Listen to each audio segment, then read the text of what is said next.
Hare Krishna Krishna Hare Hare Hare Rama Rama Rama Hare Hare Чего подождя, как посмотрел, там же. Тебе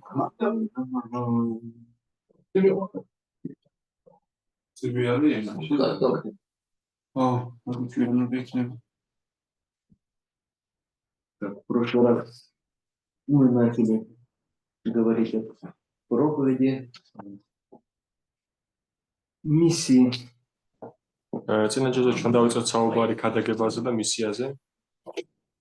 Это, конечно, громкие слова. Поэтому нам нужно попытаться максимально близко для нас понять, что это для нас значит.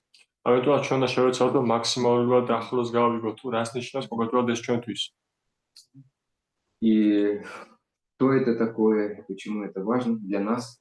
То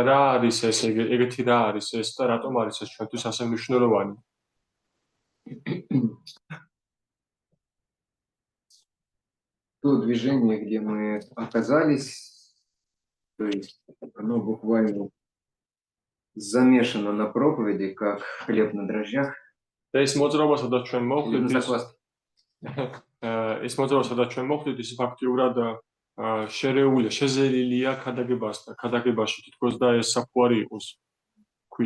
У нас на закваске, других на дрожжах. Okay. Вот, мы поговорили о том, что такое проповедь. Дарика сейчас нам скажет, что такое проповедь. Или не скажет?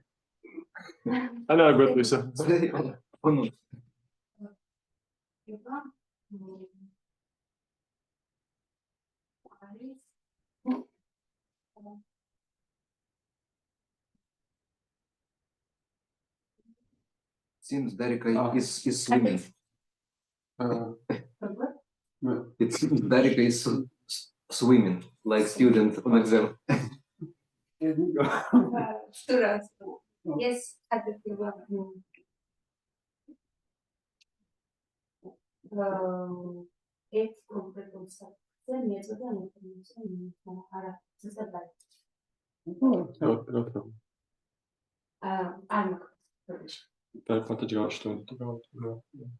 Ответа нету говорить. It's good quality, to be honest. Кто-то другой, может быть, Лука или Лучи.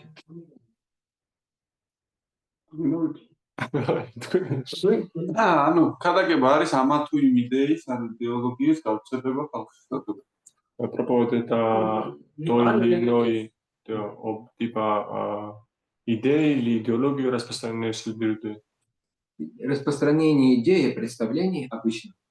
Როგორც ეს არის იდეის წარმოდგენა და Но в нашем случае немножко отличается. В нашем случае это в первую очередь распространение, так скажем, духовного опыта. Мы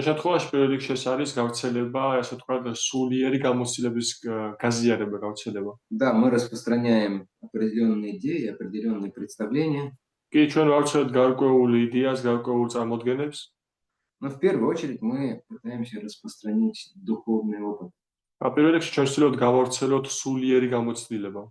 То есть это означает дать почувствовать кому-то другому, как хорошо в сознании Кришны. Ну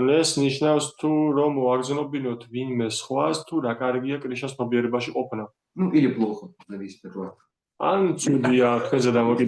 Кому-то хорошо, кому-то плохо. Ну, обычно если плохо, то никто не идет в порядок.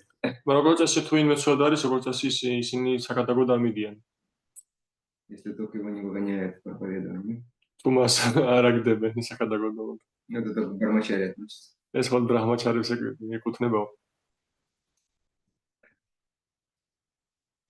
То есть очень важно понимать, что мы не просто информацию распространяем, а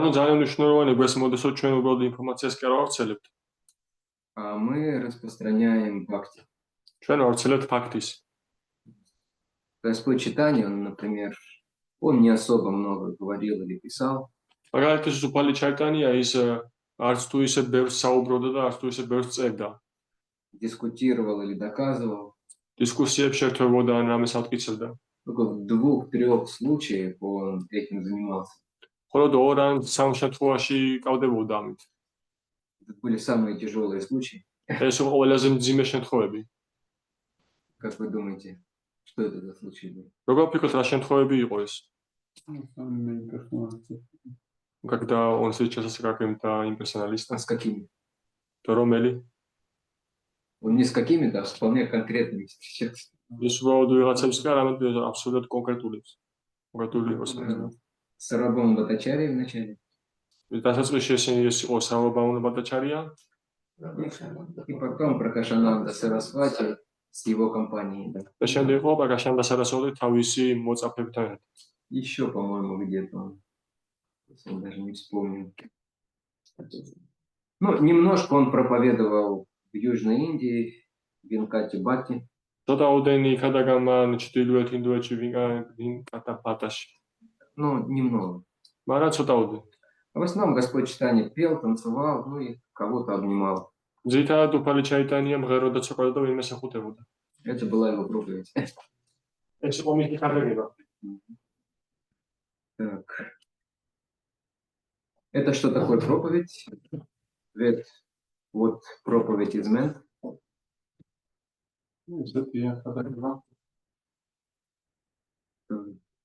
Что означает проповедь. И дальше мы немножко говорили о философии, которая за этим стоит. შემდეგ ჩვენ ცოტაოდენ ვისაუბრეთ იმ ფილოსოფიაზე, რომელიც დგას ამ ყველაფრის უკან. То есть это в основном ответ на вопрос, почему мы это делаем или почему нам это стоит делать. ეს ძირითადად პასუხია იმაზე, თუ რატომ ვაკეთებთ ჩვენ ამას და იმაზე, თუ რატომ ღირს ეს გავაკეთოთ. Кто-то из вас помнит? ვინმე ახსოვს О ეს? чем мы говорим? რაზე საუბრობდით ჩვენ? პირველ რიგში იმისნებო, რომ ყველაზე მთავარი არის, რომ ესე იგი თანაგრძნობა ჩვენ სხვა ცოცხალი არსებობებს. В первую очередь, это самое важное то, что мы проявляем ერთგული. сострадание проявляем с другим существом. Сострадание, да?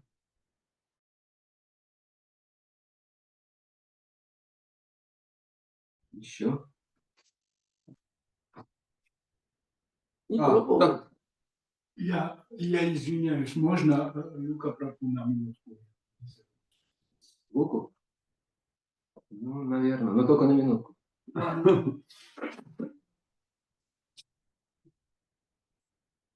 Ну, еще, наверное, культивировать то же самое, что то, что мы проповедуем, когда мы проповедуем, мы сами Всевышний культивируем в себе тоже. Когда проповедаем. Да, как бы мы таким образом закрепляем знания, которые мы получаем. ჩვენ ამგვარად ჩვენ ვამყარებთ იმ ცოდნას, რომელსაც ვიღებთ, როდესაც ჩვენ სოუსუზეა ჩვენ კულტივაციას ვახდენთ საქმე და თავში ამებს. Такое ощущение, что я в прошлый раз провалил ისეთი как преподаватель. შეიძლება მაქვს, რომ წინა ჯერზე მე ჩავიჭერი როგორც მომხმარებელია. Нет, мы просто в целом говорим. Вот.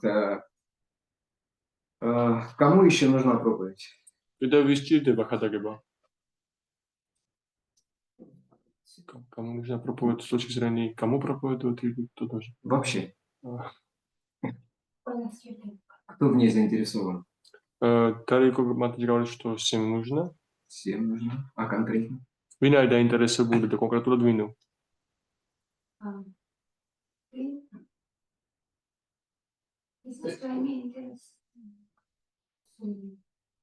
Так матаджи говорит, что у кого есть какой-то интерес к духовному.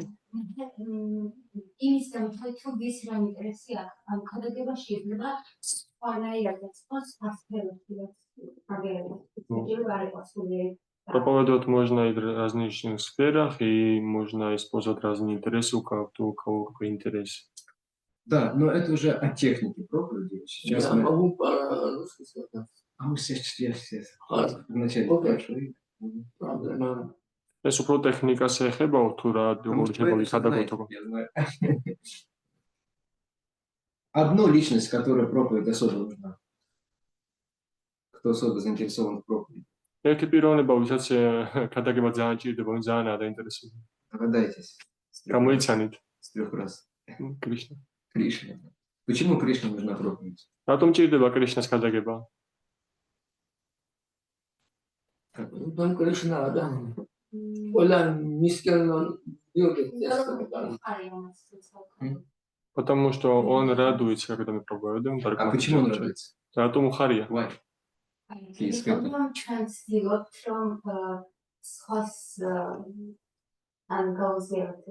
Потому что мы пытаемся поделиться этим знанием с другими. И? Да. Да.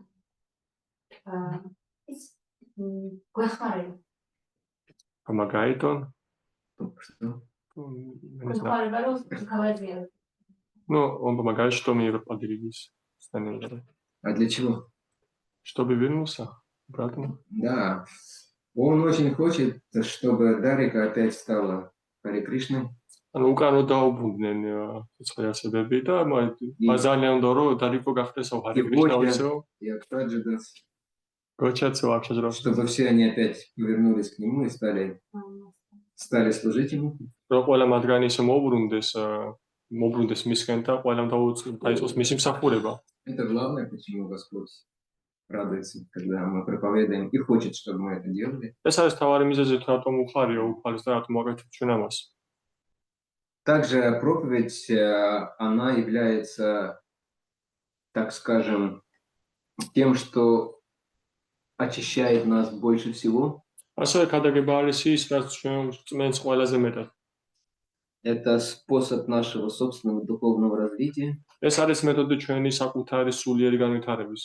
Это самый лучший способ развивать в себе вайшнавские качества. ეს არის საუკეთესო მეთოდი თუ როგორ განვითაროთ ვაიშნავური თვისებები. Особенно терпение, смирение, განსაკუთრებით მოთმინება და თავდაბრუნება. решимость.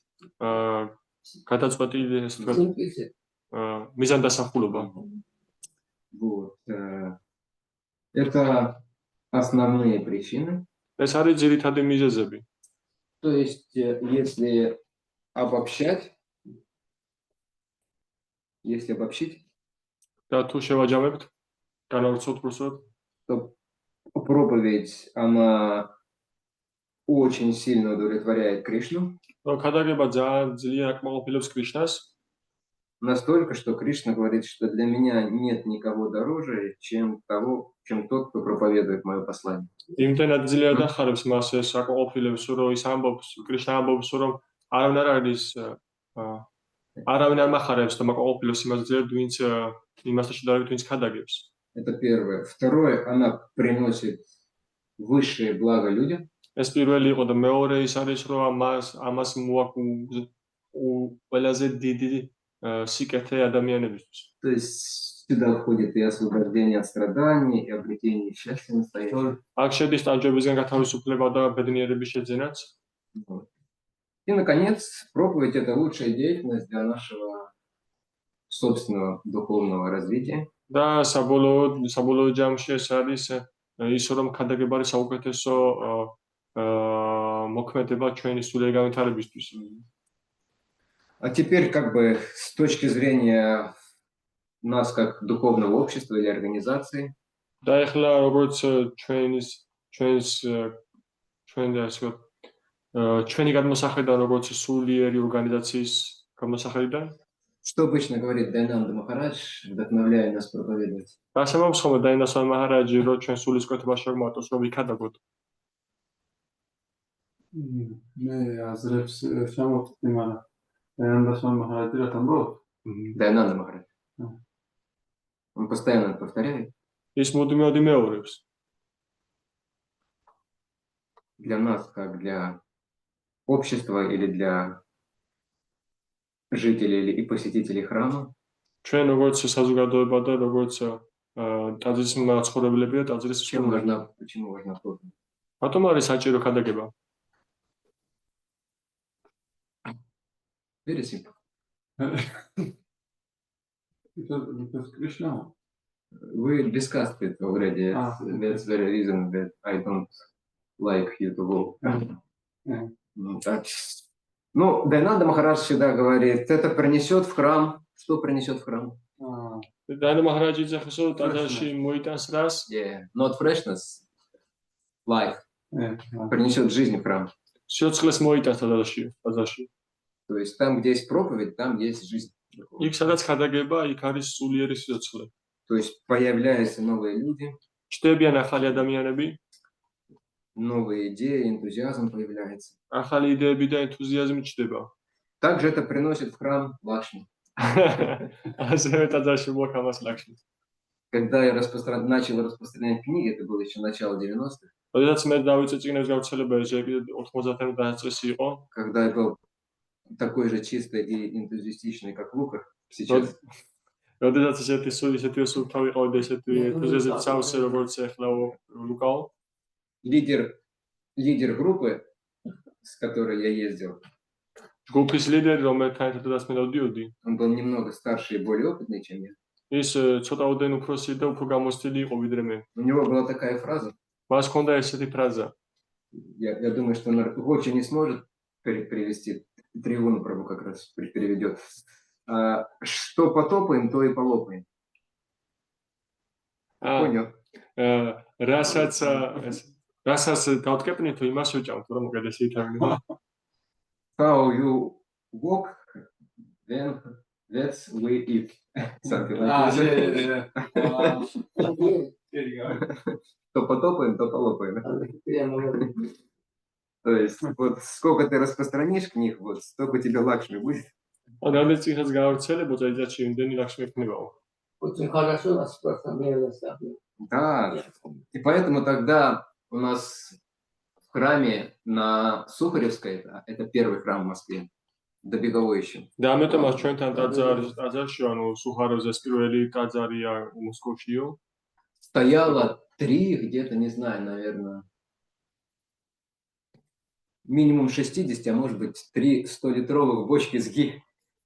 იდგა 60 ლიტრიანი ან 100 ლიტრიანი კასრები, რომელიც გითი იყო სავსე. Была каждая воскресная программа 12-13 блюд. ყოველ კვირის პროგრამაზე 12-13 კერძი იყო. Там не просто была смиренная Гочина халава. Там были галабджамуны, джалеби, джаганатхи, или как их называют, бурфи, сладкий рис, все вместе. У преданных было куча денег. Летали только на самолетах. Да,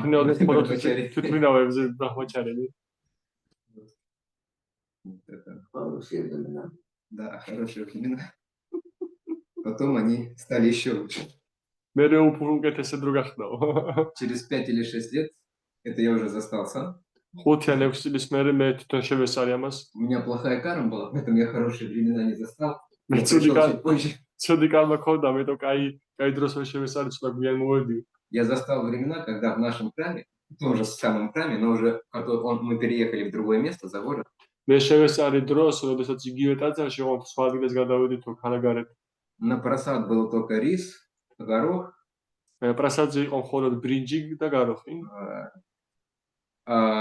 квашеная капуста и мука. Мука. Но это недолго, к счастью, продолжалось. И к тому же мы ездили на выездную.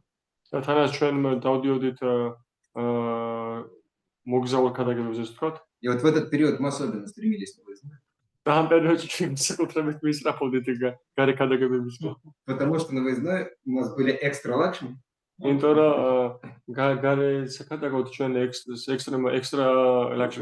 есть это часть, которая больше, чем ту, которую мы должны были отдать в храм.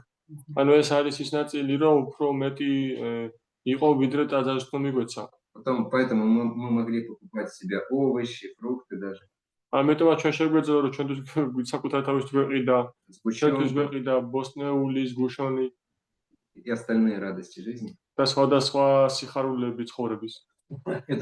Но те, которые сидели в храме, в темпл-команде, у них этого не было. მაგრამ ის ტაძარში იჯდა, ანუ ტაძრის ჯგუფში მათ ესენი არ ქონდათ. Это особые привилегии проповедника. ეს განსაკუთრებული პრივილეგია არის გადაგებლის. Но это шутка, ეს ხუმრობა, в которой есть хорошая доля правды. რომელშიც არის კარგი წილი სიმართლის. Так, то есть, итак, проповедь наполняет храмы и общины жизнью. Да. Запоминайте, а лучше записывайте. და ასე რომ ქადაგება ავსებს კომუნას და ტაძარს სიცოცხლით. Вот. И оно нам помогает становиться по-настоящему бескорыстными. და ის გვეხმარება ჩვენო გავხდეთ ჭეშმარიტად უანგაროები. Потому что приходилось очень многим жертвовать для того, чтобы проповедовать. იმიტომ რომ ძალიან ბევრი სხვების გაღება არის საჭირო და იყო საჭირო რომ იქადაგო. Потому что это было нелегко там ходить по подъездам или по улицам в Москве. ეს არ იყო მარტივ რომ გევლო სადარბაზოებში და ბინა მოსკოვში. Весь день. მთელი დღე. И люди в России, они пожестче, чем здесь. რათანაც რუსეთში ხალხი ბევრად უხეშები არიან ვიდრე აქ. Ну, в то время, конечно, было получше, 90. იმ დროს რა თქმა უნდა უკეთესად იყო 90-იანებში. Вот. Итак, вот это вот то, что стоит в основе проповеди. და ის რაც დგას ქადაგების თავში, Конечно, самое главное, что вы должны запомнить, это желание Господа читания и желание Шрилы Прабхупады. ყველაზე მთავარი რაც თქვენ უნდა იმახსოვროთ არის ის რომ ეს არის უფალი ჩაიტანიას და შილა პრაბჰუპადას სურვილი. Даже если бы всех остальных причин, которые мы перечислили, не было, одно это бы вполне хватит. და ის ყველაფერი რაც ჩვენ ჩამოვთვალეთ, მანამდე ეს ყველაფერი არ არსებობდეს ეს მიზეზები, მაშინ ეს მხოლოდ ეს მიზეზი საკმარისი უნდა იყოს. Чтобы заниматься этим. რომ დავკავდეთ ამით. Дальше мы начали говорить о том, то есть это мы обсудили, почему нужно проповедовать. და ჩვენ განვიხილეთ თუ რატომ უნდა ვიქადაგოთ. И дальше мы начали говорить о том, как нужно проповедовать. და შემდეგ ჩვენ დავიწყეთ საუბარი იმაზე თუ როგორ უნდა ვიქადაგოთ. И как проповедовать состоит из двух частей. და როგორ ვიქადაგოთ შედგება ორი ნაწილისგან. Я говорил 2 раза об этом в прошлый раз. Кто-то из вас запомнил? ორჯერ ვისაუბრე მე წინაჯერზე და რომელიმე თქვენგანს დაამახსოვრდა ეს. ანუ მე მახსოვს რომ იყო практикули. Япония что это было практически. Это что значит? Это значит, что видите, расписание книги, разговаривать с людьми. Это значит различные виды проповеди. Да, мы обсуждали как, то есть как мы можем проповедовать. Книги, еще что, кроме книг. Это просад, это воскресная программа. А еще? Фестивали, мантра-йога. Фестивали, мантра-йога. Харинама. Это три самых главных вида проповеди, которые Шрила Прабхупада завещал нам. Это распространение книг, это харинама и распространение прасада. Самый ყველაზე მნიშვნელოვანი სახის გადაგება, რომელიც საგვიტოვაში და პრაბჰუპადამ ვიანდრიცა შილა პრაბჰუპადამ, ეს არის წიგნების გავრცელება, ჰარინამები და პრასადის გავრცელება. Еще также есть различные программы, которые направлены на определенные категории людей. და არსებობს ასევე სხვადასხვა სახის პროგრამები, რომლებიც მიმართულია კონკრეტული კატეგორიის ადამიანების. Например, проповедь студентам, да? მაგალითისთვის სტუდენტებში გადაგება. Потому что, как правило, студенты, молодежь самые восприимчивые.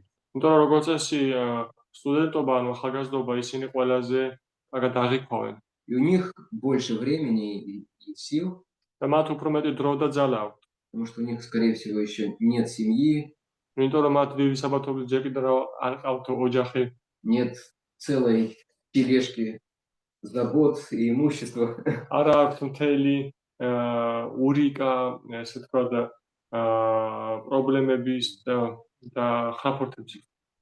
Также очень важным видом проповеди является проповедь о взаимодействии со средствами массовой информации. ასევე ძალიან მნიშვნელოვანი და საინტერესო ტოტი არის ქადაგების ეს არის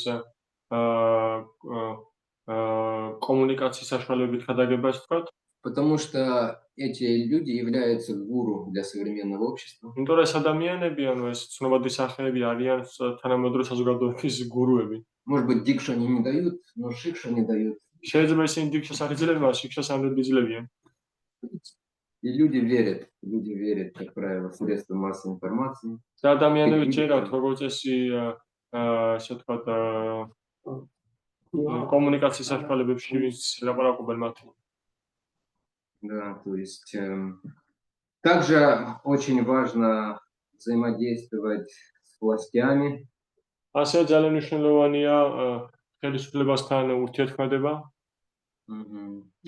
Потому что они могут помочь იმიტომ რომ მათ შეუძლიათ დახმარება или хотя бы не мешать, ან что тоже уже немало в Кали-юге. ან ხელი მაინც შეგვიშარონ, რაც უკვე ცოტა არ არის კალიუგაში. Также мы, кому мы можем, ученым неплохо проповедовать. ასევე ჩვენ შეგვიძლია არც თუ ისე ცუდად კარგად უკადაგოთ მეცნიერებს. Потому что это тоже те люди, которые формируют общественное мнение. იმიტომ რომ ესენიც ის ადამიანები არიან, რომელიც საზოგადოების სხვა აზრს აყალიბებენ. Мы также можем проповедовать благодаря нашим общинам, особенно сельхозобщинам. ასევე ჩვენ შეგვიძლია ვიქადაგოთ ჩვენი კომუნების დახმარებით, განსაკუთრებით სასოფლო-სამეურნეო კომუნების.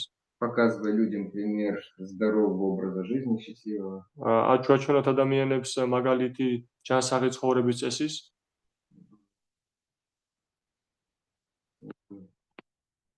Ну, это основное. Различные курсы преданные могут проводить, курсы, философские клубы. და ეს ძირითადებია და ასევე ადგილას შეუძლიათ სხვადასხვა კურსები ჩაატარონ.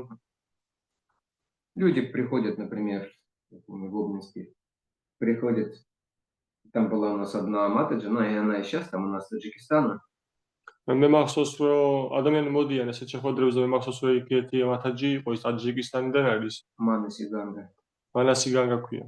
А люди в Таджикистане, они очень нерешительные. და ტაჯიკისტანში ადამიანები ძალიან ცოტ უჭით გადაწყვეტილებების მიღება И энергичные. და ენერგიულები არიან. Вот. И она была учительницей танцев, она индийским танцам обучала, индийским и не только. ის იყო ცეკვის მასწავლებელი და ის ასწავლიდა ინდურ ცეკვებს და არა მარტო ინდურს. И к ней приходили девушки, естественно. И она потом их приводила на программу. და მასთან ბუნებრივია რომ მოდიოდნენ გოგოები და მე მას ისინი მოყავდა პროგრამებზე. Ну, пару человек осталось. ერთი ადამიანი დარჩა. То есть через кулинарные курсы. ასე კულინარიის კურსებიდანაც. Также могут преданные проповедовать через музыку очень сильно. ასევე ადგილას შეუძლიათ ძალიან ძლიად იქადაგონ მუსიკის დახმარებით. Какой-нибудь Харе Кришна рок. რომელიმე არე კრიშნა რო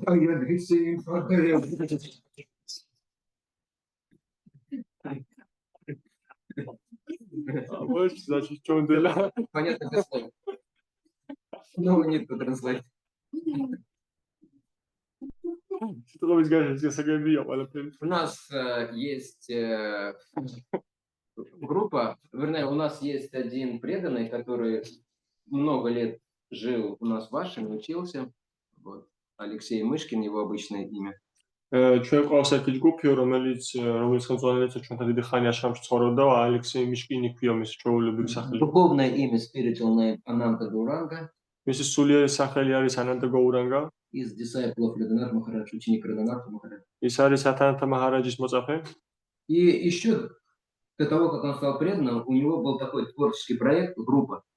და მანამდე სანამ ის ადგილი გახდებოდა, მას ჰქონდა ესეთი შემოქმედებითი ჯგუფი. Группа называлась «Одно но». ჯგუფს ერქვა ერთი მაგრამ. One no. Вот. Он сам был тем, кто писал стихи и как бы пел, остальные там ему подыгрывали. ის იყო თავად ვინც წერდა ლექსებს და მღეროდა და დანარჩენები, ანუ აკომპანიმენტს უწევდნენ. Это в стиле рэп. ეს მეტნაკლებად იყო რეპის სტილი. აუ ვიცი You know? yes Yeah. in comedy ან კომენტ რაღაცებში გამოდიოდნენ ხოლმე ანუ ეგეთი მსგავს რაღაც შემოგვიდგა კომედი შოუ Они выходили комедии. Comedy show? Я не знаю. in Russian Да. Russian comedy Да, Круто. Они более-менее там известные. Вот. И у него, естественно, у этой группы свои последователи есть. და რა თქმა უნდა, ამ ჯგუფს თავის მიმდევრები ყავს. И они каждый год их берут, он берет их в турне в Индию. და ისინი და მას ყოველ წელს მიყავს ისინიო ტურნეში ინდოეთში. И, конечно, он в основном их привлекает Гималаями, რა თქმა უნდა, მათ ძირითადად იზიდავენ ჰიმალაებით. Харидвар. Вот. Они сначала везут их туда. ჰარიდვარი ისინი ჯერ იქ მიყავთ. И там ему помогает другой преданный, очень хороший проповедник, очень такой харизматический человек. და იქ ეხმარება მას სხვა ერთგული ძალიან კარგი ადამიანი, ძალიან ქარიზმატული ქადაგებელი. Мукунда Мурари. უკუნდა მურარი ქვია მას. Он, кстати, может быть, кто-то из вас смотрел, ну, наверное, только Лука. Они как раз создали фильм «Агасвами Вриндавана». თუ თქვენ რომელმე თქვენს უნახავს ეს ფილმი, მათ შექმნეს На русском ფილმი Лука не смотрел. აა In Russian. ვრინდავანის გოსვამის შესახებ გადაიღო. გადაიღეს. И вот он сначала они везут их в Харидвар, а потом они спускаются и везут их во Вриндаван. ჯერ ისინი მიყავთ ჰარიდვარში და მე შვებიან დაბადად ჩამოდიან და მე ვრინდავანში მიყავთ. И по окончании ихнего путешествия, это, может быть, недели 2 занимает, და მათი მოგზაურობის დასასრულს ეს დაახლოებით 1 ან 2 კვირა გრძელდება. люди, ну, то есть, которые не преданные были, ადამიანები, რომლებიც არ იყვნენ ერთგულები, они говорят, зачем вы нас в эти Гималаи вообще возили? ისინი ეკითხებიან, რატო წავიყვანეთ ჩვენ საერთოდ ამერიკის Нужно было ჰიმალაებში? сразу в Вриндаван. ეგრევე ვრინდავანში წამოსულიყავით. То есть там люди тоже либо начинают привлекаться, либо кто-то даже становится преданным благодаря этому. იქაც ანუ ადამიანები ჯერ მიზიდებიან ზოგი და ზოგი ერთგულიც ხდება. Итак, это первая часть ответа на вопрос, как мы проповедуем. და ეს არის პირველი ნაწილი იმ პასუხისა თუ როგორ გადაგებთ ჩვენ. То есть различные внешние проявления формы проповеди. სხვადასხვა გარეგნული გამოვლინებები გადაგებების. А вторая часть ответа на этот вопрос, она внутренняя. მეორე ნაწილი ამ კითხვის არის შინაგანი. И она включает в себе тоже две вещи. და ისაც მოიცავს ორ ამეს თავის თავში. То есть это мотив для проповеди. ეს არის გადაგებისთვის განხორციელი, ანუ მოტივი გადაგებისთვის. И вторая это качество или квалификация для проповеди. და მეორე არის ხარისხი ან კვალიფიკაცია გადაგებისთვის. И вначале мы поговорим о мотиве, და დაწყებში ჩვენ ვისაუბროთ მოტივზე, потому что все начинается с мотива. იმიტომ რომ ყველაფერი იწყება მოტივით. Существуют разные мотивы для проповеди. არსებობს სხვადასხვა მოტივები გადაგებისთვის. Мы сейчас спросим Дарика, ჩვენ ახლა ვკითხავთ დარიკოს, почему она проповедует რატომ გადაგებს ის иногда, ხანდახან, что ее побуждает, რა უბიძგებს მას, чего она хочет. რა სურს მას.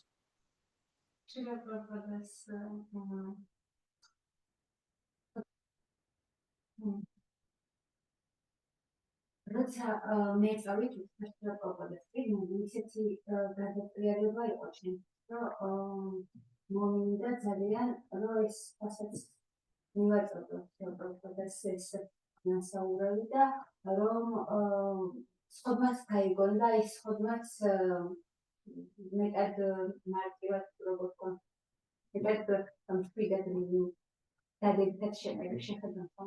Когда я прочитала книги Шри-Прабхупады, я обнаружила что-то очень удивительное вещи, и поэтому я хочу поделиться с другими, и чтобы другие тоже смогли воспользоваться этим шансом и стать счастливыми.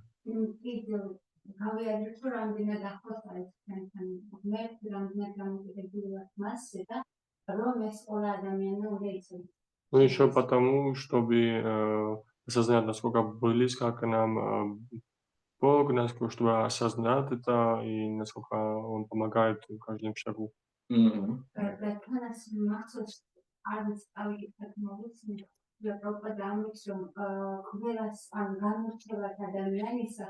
ელას მიეცით ეს წიგნი, ან ვინც არ უნდა იყოს, რასაც არ უნდა იყოს, ვინაიდან ყველას აქვს, უნდა მიეცით ეს თავზე, რომ ეს დაიყო. Я еще помню, что не помню, это я читала или слышала, что Шапропад говорит, что дайте всем эти книги, там не надо отвечать ни возраст, ни положение, что Да, не всем делать нужно, различий, да. всем нужно это. Это книги для всех. Мгм. Хорошо. Два важных мотива Дарика перечислила. ორი მნიშვნელოვანი მოტივი ჩამოთვალა დარიკომ. Один мотив – это желание помочь людям. ერთი მოტივი არის, რომ დაეხმარო ადამიანებს. Так или иначе, это из чувства, можно сказать, желание помочь другим или чувство сострадания. ასე თუ ის შეიძლება ითქვას, რომ ეს არის სურვილი დაეხმაროს ხოლმე, ან Сострадание. Compassion. თანაგრძნობა. Вот, то есть, когда преданный думает, смотрит на людей и думает, что они такие несчастные? როდესაც ერთგული უყუროს ადამიანებს და ფიქრობს, რომ რატო არიან ესეთი უბედურები? Им что, просаду с утра не дали? მათ რა პრასადი არ მისცეს დილიდან? То есть им жалко людей. ანუ მას ეწოდება ადამიანებს. А он сам чувствует счастье, поэтому он хочет поделиться. და ის თვითონ გრძნობს ბედნიერებას და ამიტომაც სურს რომ გაუზიაროს. Но, как правило, такой мотив, он возникает в самом начале როგორც წესი ესეთი მოტივი ჩნდება თვითონ დასაწყისში и в самом конце. და სულ ბოლოს. Спустя какое-то время после начала он, как правило, исчезает. რაღაც დროის შემდეგ დასაწყისის შემდეგ როგორც წესი ის ქრება. И там включается как раз второй мотив, который Дарик упомянула. და იქ ირთვება სწორედ მეორე მოტივი, რომელიც დარიკომ ახსენა. Она сказала, что это Шрила Прабхупада сказал нам, что надо проповедовать всем მან თქვა, რომ შრილა პრაბჰუპადამ თქვა, რომ უნდა უქადაგოთ ყველას, без различий. განსხვავების გარეშე. Пингвинам, ежам, чижам, как Вацлав говорит. Пингвинам, ежам и чижам. Чиж это птица. не знаю, есть. პინგვინებს, ზღარბებს და კიდე რაღაც ჩიტი სახელი, Не делая различий. ანუ არ უნდა განვასხვაოთ. Вот. Есть еще один мотив არის კიდევ ერთი მოტივი, из основных трех. ანუ ძირითადი სამიდან. Почему мы это делаем? რატომ ვაკეთებთ ჩვენ ამას? Может быть, Гоча или Лука теперь попытается. Ну, это чтобы получить убежденность. Да, по большому счету. То есть это для собственного очищения, продвижения духовного. ეს არის საკუთარი თავის გაწმენდის და სრული განათლების, ანუ გავყარდეთ. Потому что такое убежденность? რა არის დარწმუნებულობა? Убежденность – это вера. დარწმუნებულობა არის რწმენა, То есть, чтобы укрепить свою веру. რომ განვამყაროთ ჩვენი რწმენა. Ну, да, чтобы вера стала сильнее. Когда обычные люди проповедуют, она становится сильнее. იმიტომ რომ რწმენა გახდეს ძლიერი, თუ ადამიანები, როგორც წესი, როცა ადამიანები გადაგებენ, რწმენა ძლიერი ხდება. Но иногда в каких-то случаях она может ослабить. რაღაც შემთხვევაში დასუსტდეს ისინი.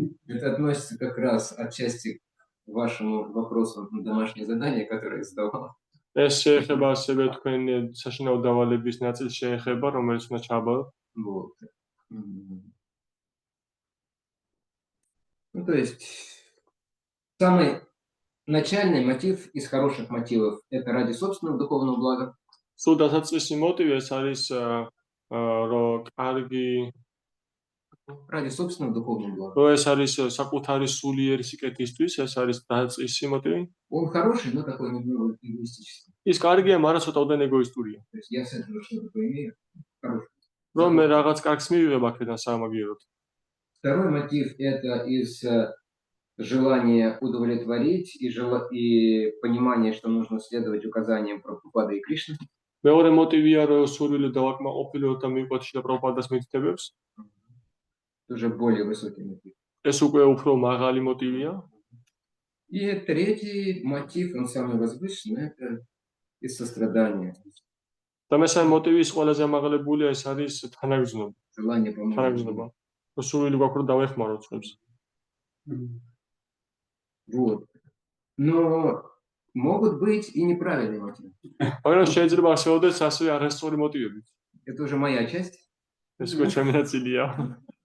потому что вы знаете только правильные мотивы. და თქვენ იცით მხოლოდ კარგი მოტივები. Неправильные мотивы знаю я. ცუდი მოტივები მე ვიციო. Но вы все-таки можете попытаться догадаться, какие могут быть неправильные мотивы при проповеди. მაგრამ თქვენ შეიძლება მაინც გამოიცნოთ თუ რა სწორი მოტივები შეიძლება იყოს ქადაგების დროს. პირველს მე ვიტყვი. Перегорти, я скажу. Вы чистые преданные, поэтому вы, скорее всего, не знаете. Но вдруг რომ მოიპოვო სახე. Чтобы прославиться.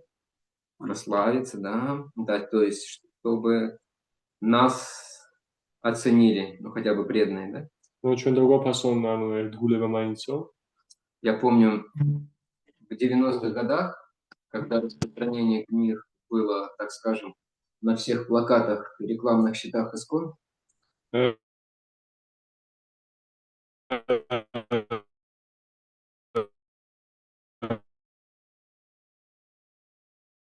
მე მახსოვს 90 წლებში, როდესაც იყო ისმაში, то есть, კითხულობდნენ საკიტანის შედეგებს. когда ты был там где-то наверху ты обычно себя очень хорошо чувствовал. როდესაც შენ სადაც მაღლა იყავი, პირველ რიგებში კარგად გრძნობდი როგორც ეს თავს. А потом были большие фестивали მე იყო დიდი фестивалები, после марафонов обычно. მარათონების შემდეგ როგორც εσύ. И там уже прославляли с этими спироталами, с меридангами, დაიქუქნა დიდებდნენ კარატალები და მედაგები. давали подарки. საჩქრეს შუქნდნენ. Если бы ты был очень хорош, действительно, то могли отправить в Индию. და შენ თუ მართლაც ძალიან კარგი იყავი, შეიძლება ინდოეთშიც გაიგზავნე, ანუ Да, სამოგზაურე. это одна причина, ეს ერთი მიზეზია. один неправильный мотив. Какие еще могут быть? ეს არის ერთი არასწორი მოტივი. კიდევ როგორი შეიძლება იყოს? Последовательный, чтобы не... Да, то есть это возможность побыть гуру. ეს არის შესაძლებლობა, რომ ანუ გურუ გახდე, ანუ რომ მინდორები გაიჩინო. Показать, что я знаю, აჩვენო რომ მე ვიცი, а ты дурак. შენ კი სულელი ხარ. В общем-то, если მოკლედ сказать прямо и открыто. კიდევ თქვა და ანუ ვიხიათ. Поэтому пользуйся счастливой возможностью общения со мной. ამიტომაც ისარგებლე კარგი შესაძლებლობით რომ ირთვიოთ ჩემთან. Еще какие мотивы? კიდევ როგორი მოტივი შეიძლება იყოს? Ну, еще может быть пожертвование. Да, очень скромно сказал. Мани. კიდევ შეიძლება იყოს შემოწირულობები ან ფული. Можно было собрать на новый этот самый плеер. У нас были плееры такие, вы даже не видели это. Кассетные плееры. შეგეძლოთ ახლა შეგეგროვებინა ახალი პლეილისტის, რომელიც კასტას უკავდაო. Купить новые туфли, саламандр. იყიდო ახალი ფეხბურთელებიო, саламандр. В то время, я помню.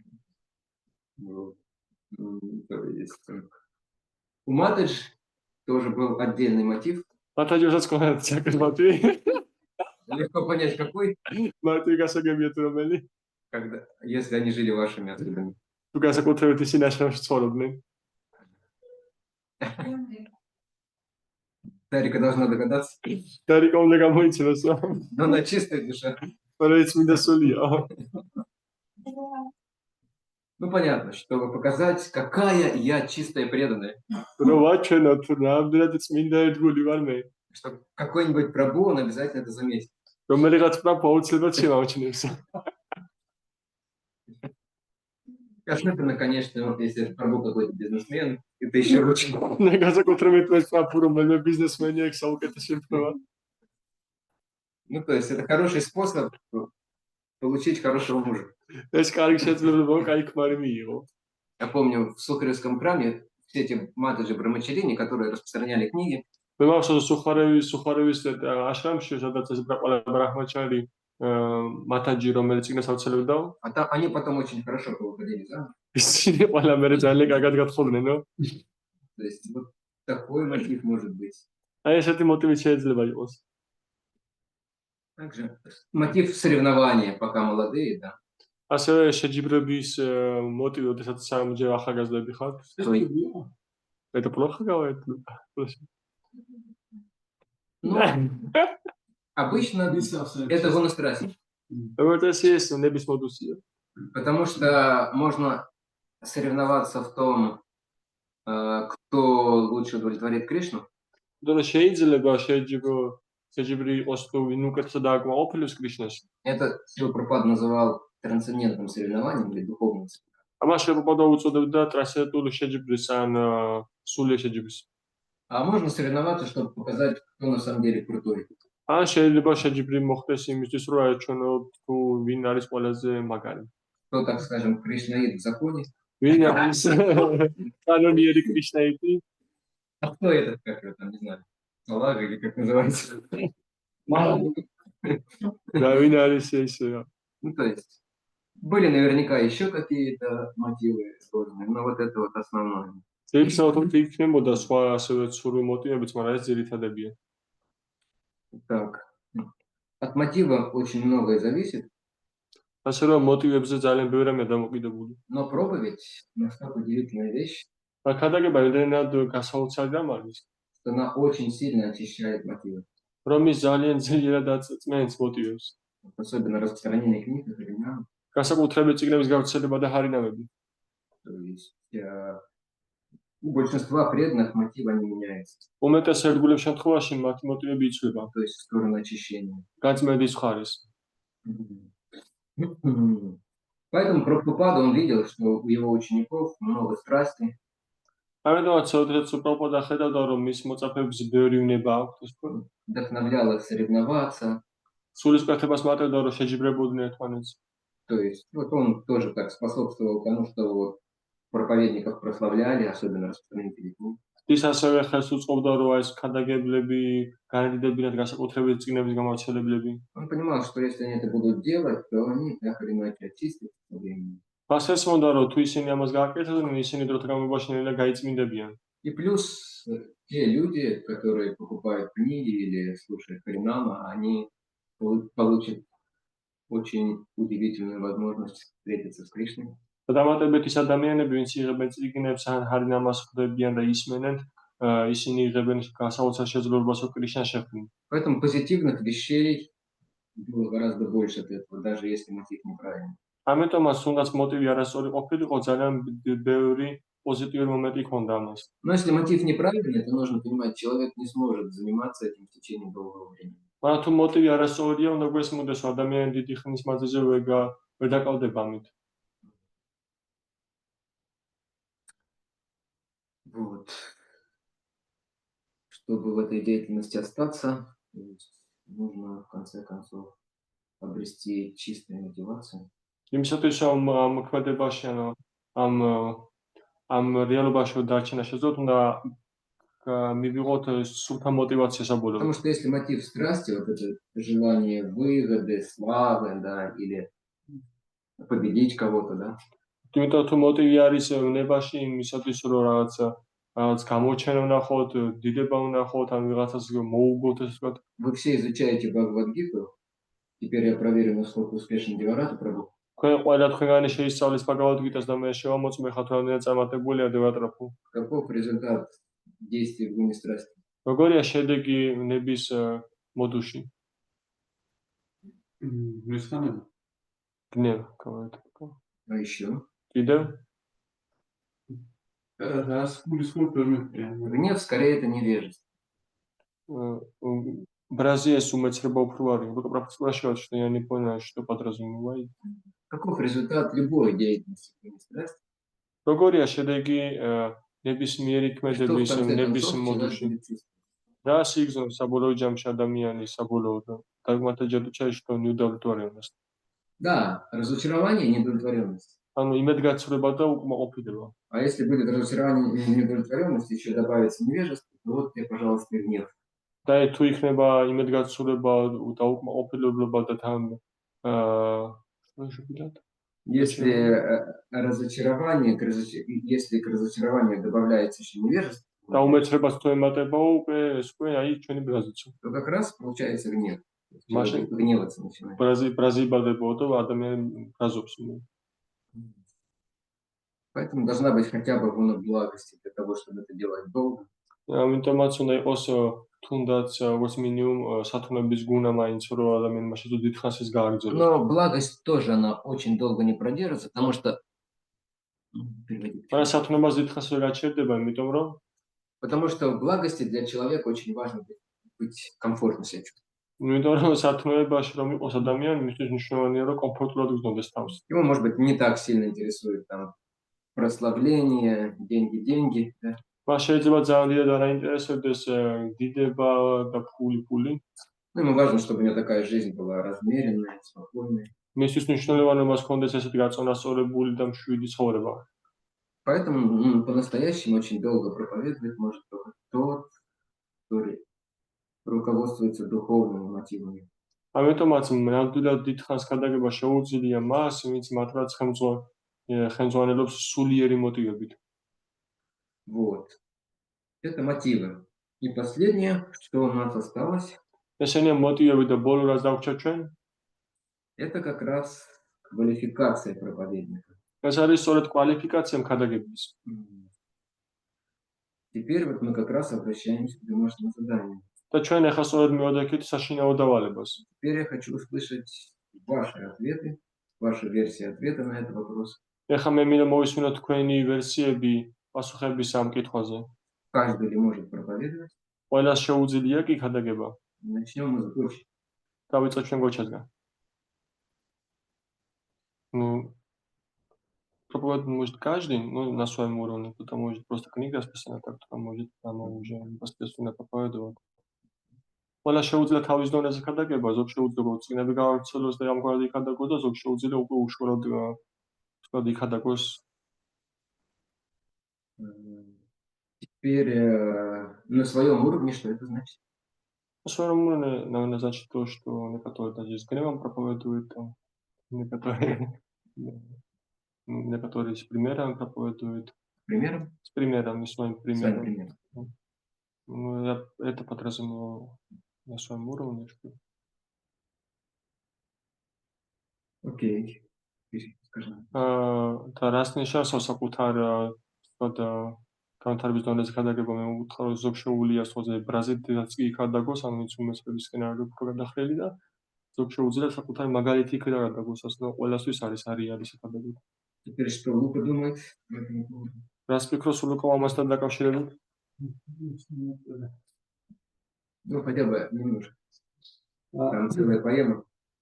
ანუ მე ვფიქრობ, რომ ქადაგება შეუძლია მას, ვინც უпростоრად ეფექტური იქნება ეს ქადაგება, თუ კი მას აქვს შესაბამისი квалификация.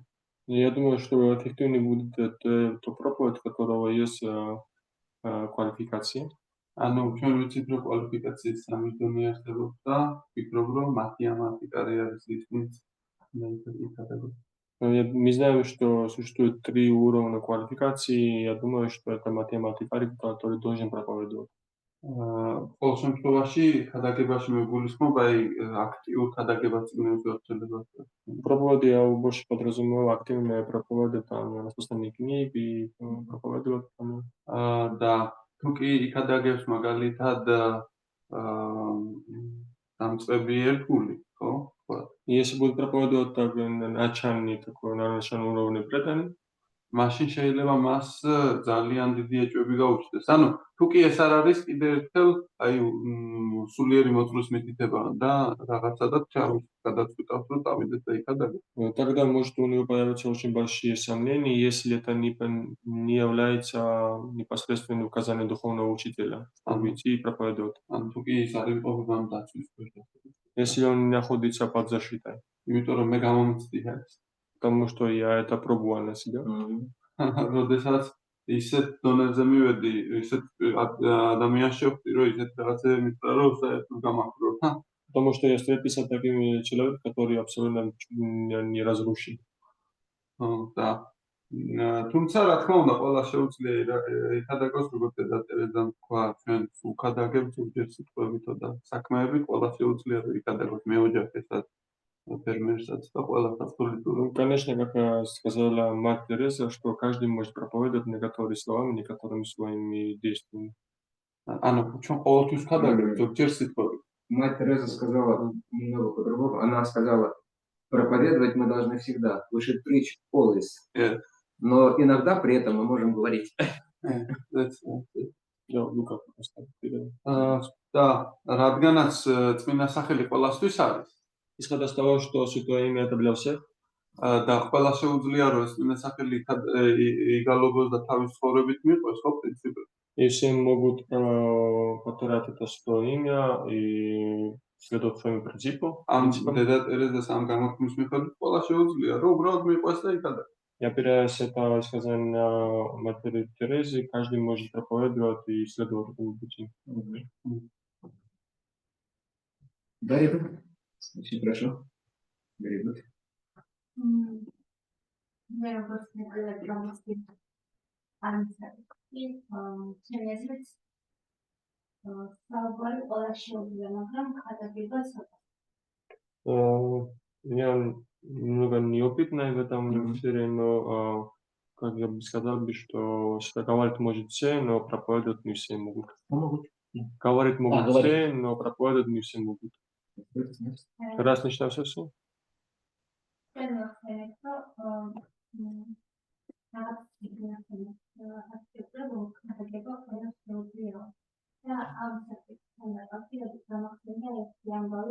როცა ექვსი კოლა და კოკა-კოლა ერთმანეთს მიაჯიბრებოდნენ. Вы упомянули какую-то книгу, которая называется «Что проповедует может все», могут все, и я после этого вспомнила, что когда Pepsi-Cola, компания Pepsi-Cola и Coca-Cola, они соревновались между собой, ცდილობდნენ რომ რეკლამები გაეჩქათ და ბოლოს გადაწყვიტეს რომ ერთმანეთის პროდუქტზე ექსპორტ და მომხმარებლები აკეთებდნენ იმას, რომელსაც თვითონ სვავდნენ. ანუ როგორც კოკა-კოლას მეცაებდა ის კოკა-კოლის მომხმარებლები იყოს კოკა-კოლაზე საუბრობდა და განადიდებდა კოკა-კოლას. Потом они решили, что они поставят друг с друга и Pepsi-Cola, и Coca-Cola, и будут приходить там потребители, и они будут просылать то, которое они больше считают лучшим, и каждый, кто дегустировал, они просылали те, которые они потребителями являлись. ესე გაუცხადდა და გახდა ისე, რომ რეკლამები არ აკეთებდა იმას სამსტანს კომპანიის პირდაპირ მომხმარებლები ადამიანები მსოფლიო მასშტაბით ანუ ვინც მოიხმარება პროდუქტს ის აძებდა ამ პროდუქტს. И так получилось, что после этого руководителям не нужно было уже делать рекламу, потому что потребители, они сами потребляли продукты, которые употребляли.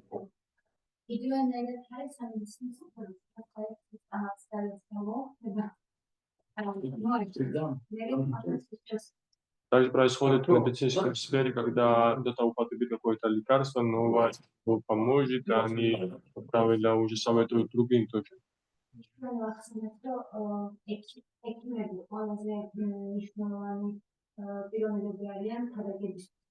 Мы упоминали, что врачи являются самыми важными личностями проповеди на прошлой лекции.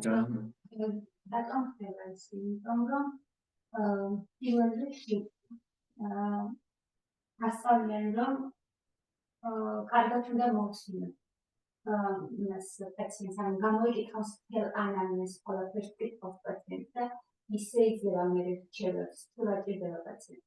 Почему это происходит? Потому что врачам вначале учат, что они должны хорошо слушать, они все должны исследовать всю историю пациента, и потом должны они давать совет.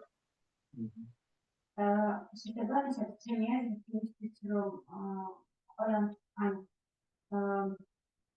იმისთვის რომ ქარაგება შეიძლება მნიშვნელოვანია რომ კარგად მოусმინო იმის რომ ან კიდევ И поэтому я думаю, что чтобы получилось кому-то проповедовать, это должно сначала уметь хорошо слушать. არა მნიშვნელობა შეიძლება არ მნიშვნელოვანია ის თუ რა ჭირდება იმ მომენტში ჩემს ისმენებს. შეიძლება ძალიან პატარა რამ ან შეიძლება მთელი информация. Не важно, какой квалификация у сменец, Неважно, какой квалификацию имеет. მნიშვნელოვანია რა ჭირდება. Ცოტა ინფორმაცია თუ ვერ რა კვალიფიკაციის არის. Поэтому не имеет разницы, какой квалификации есть у нас, а важно то, что какой потребность у слушателя. აგრეთვე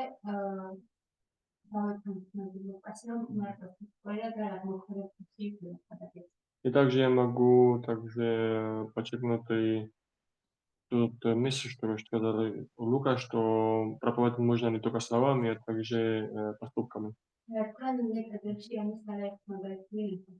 Потому что я уже видел не один пример этого в храме.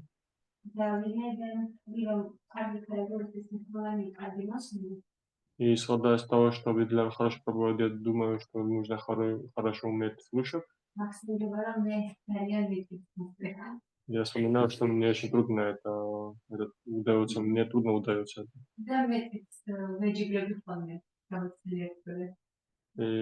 Эчбреви? Разгубишь.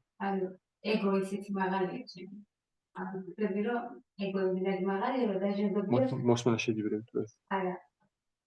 მოსმენისნესაც ვეჯიბრები ხოლმე. ანუ არ მოსმენდა დასწავლება.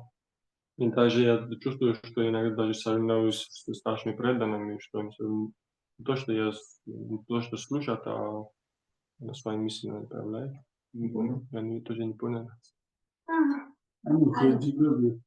She tries to compete instead of listening. მოსმენისნესაც მოსმენ.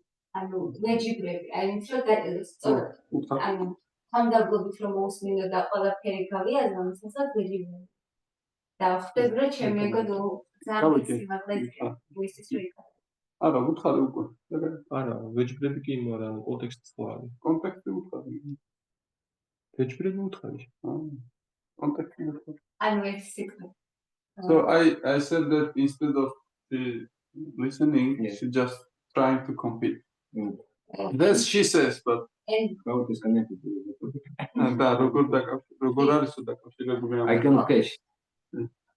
ის კი არის დაკავშირებული, რომ actually პრობლემა რომ მე არ მინდა მხოლოდ კი და არა, მინდა რომ კარგად განავიცოდო ეს. That's why I speaking too much is that you said that not only yes or no, but you should explain. And that's my Deliberation. I expect to my response was in general and my experience. And my ego is high level and how I can't listen. How I can't good preach. She says that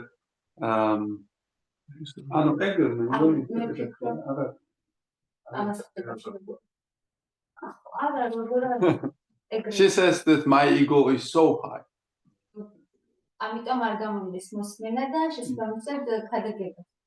And I don't have ability to hear and then preach.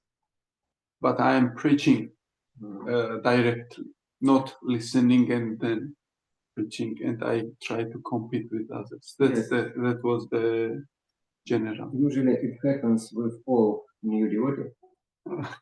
You're not special. Don't be proud. When we are beginners, we are all like this.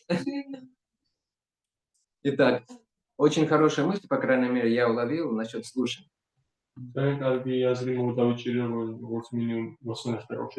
Однажды, когда еще Бхактисиданта Сарасвати присутствовал в этом мире, Шрила Прабхупада был еще просто грехасткой, Абхай-чараном. Бхактисиданта Сарасвати отметил, он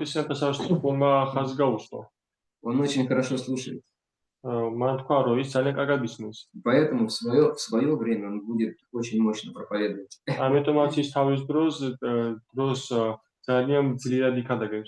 Это важный момент, мы упомянем об этом. Это одна из квалификаций для проповеди. Но если говорить давать ответ на этот вопрос в общем, მაგრამ თუ ჩვენ საერთო ჯამურად უპასუხოთ ამ კითხვას, проповедовать может каждый, ხადაგება შეუძლია ყველას, но не везде и не любым способом. მაგრამ არა ყველგან და არა ნებისმიერი მეთოდით. То есть для разных видов проповеди может требоваться разная квалификация. სხვადასხვა სახის ხადაგებისთვის შეიძლება საჭირო იყოს სხვადასხვა კვალიფიკაცია. Но, по крайней мере, проповедовать своим примером, მაგრამ როგორც ასე რომ იქადაგოთ საკუთარი მაგალითით, нахаринами петь, ხარი ნამაზი ვიმღეროთ, это может каждый с самого начала. Да? დასაწყისში შეუძლია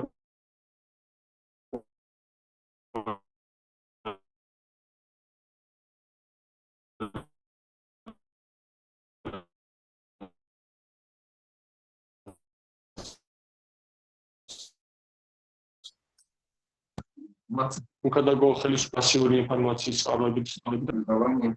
ეს გარკვეული სახის განათლება კულტურა, იმიტომ რომ რომელიღაც დამწყებელს შეუძლია ისე დაანოტრიოს ფიჩხი ესე ვთქვათ, რომ Последствия могут быть очень тяжелые. შედეგები შეიძლება იყოს ძალიან მძიმე. Однажды в Африке, по-моему, это была Либерия, ერთხელ აფრიკაში მეგონი ეს ლიბერია იყო, там была община преданных. იქ ერთგულების კომუნა იყო.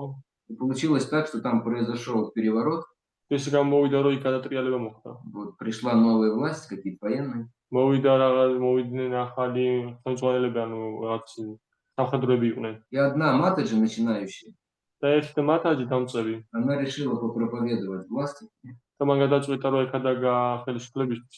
и она написала письмо этому новому диктатору, და მან მიწერა წერილი ამ ახალ დიქტატორს, что вы должны стараться быть божественным, რომ თქვენ უნდა შეეცავთ რომ იყოთ ღვთაებრივი, вы должны отстраниться от всех этих демонов, которые вокруг вас, თქვენ უნდა ჩამოშორეთ იმ ყველა დემონს, რომელიც თქვენ გარშემოარიან в таком духе. და ესეთ სულწკვეთებაში მოგეთ. В результате чего приехали военные, რის შედეგადაც მოვიდნენ სამხედროები там расстреляли больше 10 преданных. და იქ დახვრიტეს 10 ეთგულზე მეტი. Это, конечно, такой, как это сказать, экстремальный пример. ეს რა თქმა უნდა ეს არის абсолютно экстремალური მაგალითი. Но обычно можно испортить репутацию общества преданных. მაგრამ როგორც წესი შეიძლება ერთგულების საზოგადოების რეპუტაციის Репутацию გაფუჭება, Кришны, Прабхупады. კრიშნას რეპუტაცია და პრაბჰუპადას რეპუტაცია. Или как минимум оттолкнуть человека ან როგორც მინიმუმ სხვა от сознания Кришны. რომ ესეთ შეზღდეს კრიშნას ცნობიერება. То есть создать у него такое впечатление, что ему потом вообще не захочется иметь дело с преданным или с Кришной долгое время. შეუქმნა მას ისეთი შთაბეჭდილება, რომ მას დიდი ხანი აღარ მოუნდა საერთოდ საქმე დაჭერა არც ერთგულებსა და არც კრიშნასთან. У нас одно время очень активно проповедовал один преданный, его звали Лакшминараяна. ერთხელ ადრე ჩვენთან ძალიან ძლიერი ხადაგებდა ერთი ერთგული, რომელსაც ლაქშმინარაიანა ერქვა. Он до сознания Кришны был таким, как это сказать, головастым человеком, умным очень. ის კრიშნას ცნობიერებოდა ძალიან ესე თქვა თხოვიანი ადამიანი იყო, ძალიან ჭკვიანი. Он изучал сравнительные религии. ის შეისწავლიდა შეფარდებით რელიგიებს И, естественно, к нему попалась Бхагавад-гита. და ბუნებრივია რომ მას ხელს ჩაუვარდა Bhagavad-gita. Он ее начал читать и пришел к преданным. მან დაიწყო მისი კითხვა და მოვიდა ერთგულებთან. И преданные, которые были в то время, это было в Сибири, в Иркутске. და ერთგულები, რომლებიც მაშინ იქ იყვნენ, ეს იყო ციმბირში, იაკუტი, Это где Байкал. სადაც ბაიკალთან არის. Вот. И он стал общаться с преданными, но преданные ему начали очень фанатично проповедовать. მან დაიწყო ერთგულებთან ურთიერთობა, მაგრამ ერთგულებმა მაშინ ძალიან ფანატიკურად დაუწყოს Он გადაგება. сам изначально был приверженцем буддизма, поскольку это те места, где буддизм распространен. Улан-Удэ, Иркутск рядом. Улан-Удэ, он, по-моему, даже из Улан-Удэ, из Бурятии. და ის იქნა გამომდინარე, რომ ის ბუდიზმისკენ იხრებოდა ამ ტერიტორიებზე და არის გავრცელებული ბუდიზმი. Вот. И ему это очень не понравилось. და მას ეს ძალიან არ მოეწონა. Что преданные были так очень категоричны, все как остальное отсекали. და ერთგულები ძალიან კატეგორიულები იყვნენ და ყველაფერთან აჩესებდა იჭრიდნენ. Поэтому он вначале не стал преданным. ამიტომ დაწყეში ის არ გახდა ერთგული. Но потом туда на выездную из Санкт-Петербурга, из Санкт-Петербурга приехал преданный, который впоследствии стал моим хорошим другом. და შემდეგ უკვე იქ მივიდა ერთი ერთგული, რომელიც მოგზაურ საკრიტანაზე გავიდა, რომელიც შემდეგ ჩემი მეგობარი გახდა. Harry Potter კაფუ. Вот. И он стал с этим человеком общаться. და მან დაიწყო ურთიერთობა ადამიანთან. И тот очень воодушевился. და ის ძალიან აღივსო სულისკვეთებით. Он стал преданным, он стал таким известным. В России он был очень известным проповедником. ის გახდა ერთგული და ის რუსეთში ძალიან ცნობილი ქადაგებელი იყო. Потому что тот человек, который с ним пообщался, Harry Potter, он был очень квалифицирован. იმიტომ ის ადამიანი, რომელმაც ურთიერთა მასთან, ის ძალიან კვალიფიციური იყო Harry Potter კაფუ. Вот. Также, как вы уже сказали, когда мы проповедуем, то, что говорил Лука, мы должны понимать, какую рыбу мы можем ловить. და ასე როგორც უკან თქვა, როდესაც ჩვენ ქადაგებთ, ჩვენ გვესმოდეს თუ რომელი თევზის დაჭერა შეგვიძლია. В России, по крайней мере, были такие случаи, там, в России, в реках, не во всех, но водится такая рыба, которая называется сом. Ты знаешь, что такое сом? Сом – это очень большая рыба, речная, с такими усами. რუსეთში იყო ეს შემთხვევები, რომ თევზაობის დროს იჭერენ ესეთ თევზს, რომელსაც სომი ქვია, რომელსაც ძალიან დიდი გვაშები აქვს. И они достигают несколько метров, 200 килограмм или даже больше бывает. და ისინი აღწევენ ამდენი მეტრის სიგრძეში და 200 კილოგრამზე მეტი არიან. Ну, может, не 200, но 150. Ну, бывают очень большими. Вот. И были случаи, когда дети ловили рыбу специально, сами утаскивали их в воду. და იყო შემთხვევა, როდესაც ბავშვები იჭერნენ თევზებს და ბავშვები თევზს წყალში. Поэтому, простите, хотя мы вегетарианцы, но лучше ловить плотву и окуней. მიუხედავად იმისა, რომ ჩვენ ბუდისტი ვართ, ჩვენ ვეგეტარიანულები, ამიტომ შეიძლება დაიჭიროთ რაღაც პატარა თევზიო. А самов должны ловить очень сильные люди. და ეს დიდი თევზიო დაიჭიროსო ძალიან ძლიერმა ადამიანმა. Ну, Прабхупада использовал этот пример, почему я про рыбу заговорил. Он говорил, нужно ловить рыбу, не замочившись. პრაბჰუპადა იყენებდა მაგალითს, ის ამბობდა, რომ უნდა დაიჭიროთ თევზი ისე, რომ თქვა თავდადასველი. Или по-другому, в процессе ловли рыбы мы должны поймать рыбу, а не рыба нас. ან სხვაგვარად შეგვიძლია გავაკეთოთ ფორმულირება, რომ თევზს დაჭერის დროს ჩვენ დავიჭიროთ თევზი და რა თევზმა კი არ უნდა გვიჭიროს ჩვენ. Иногда начинающие брамачари энтузиастично, они с особым энтузиазмом начинали проповедовать девушкам. და როგორც ხანახან დამწყები ბრამაჩარები ისინი დიდი ენთუზიაზმით იწყებენ ხანდაგებას უგვებთ. И понятно, кто иногда кому в конце концов начинал проповедовать. გასაგებია, რომ სამოლეკულაში მინიმის უწევდა ხანდაგებას მერე. Или другой пример, если люди очень греховные, мы помню, в начале 90-х распространяли книги в разных местах, на мясокомбинатах в том числе. და სხვა მაგალითიც არსებობს, როდესაც ადამიანები ძალიან ცოდვილიანები არიან, მიდრეკილები ცოდვებისგან დადგულები ცდილობდნენ ხოჭკომბინატების ხადაგებას. У преданных потом появлялись проблемы с верой, с энтузиазмом. ერთგულებს მერე უჩნდებოდათ პრობლემები მერე წმენასთან და ენთუზიაზმთან დაკავშირებით. Это очень греховные места. ეს ძალიან ცოდვილიანი ადგილებია. А поэтому действительно давать людям сознание Кришны в какой-то форме может каждый преданный. ამიტომაც მათ რაც კრიშნას ცნობიერების გაცემა გაუზიაროს კრიშნას ცნობიერება სხვა ადამიანებს შეუძლია ყოველს, ამა თუ იმ ფორმით. По крайней мере, в виде святого имени, в виде прасада, в виде книги Шрилы Прабхупады. ასე თუ ისე შეიძლება იყოს ეს წინასახელის ფორმით, პრასადის ფორმით ან წიგნების фორმით შებრალფოდასი. То есть иногда даже просто в виде своей улыбки. ხანდახან საკუთარი ღიმითაც კი. Вот. Но при этом начинающие преданные должны понимать, что Госвами Махарадж любит это говорить. Maybe it will be difficult to translate in Georgian. I'm not sure Gadgocha can do it properly. Госвами Махарадж говорил, что мы не носители сознания Кришны вначале, а переносчики. Госвами Махарадж ამბობდა, რომ ჩვენ კრიშნას ცნობიერების დაწესში ჩვენ მატარებლები კი არ ვართ, კრიშნას ცნობიერების ამალი გადამდები ასეები ვართ. Do you get the point? Yeah. There is ელექტროობაში რო არის ესა და არის გადამყვანი. გადამტანი რა. ვირუსის. Носитель – это тот, у кого внутри сознание Кришны. ანუ მატარებელი არის ის, რაც შიგნით აქვს ეს კრიშნას ცნობიერება. А переносчик – это тот, кто, например, книги переносит. В них сознание Кришны, у него самого, может быть, не особо.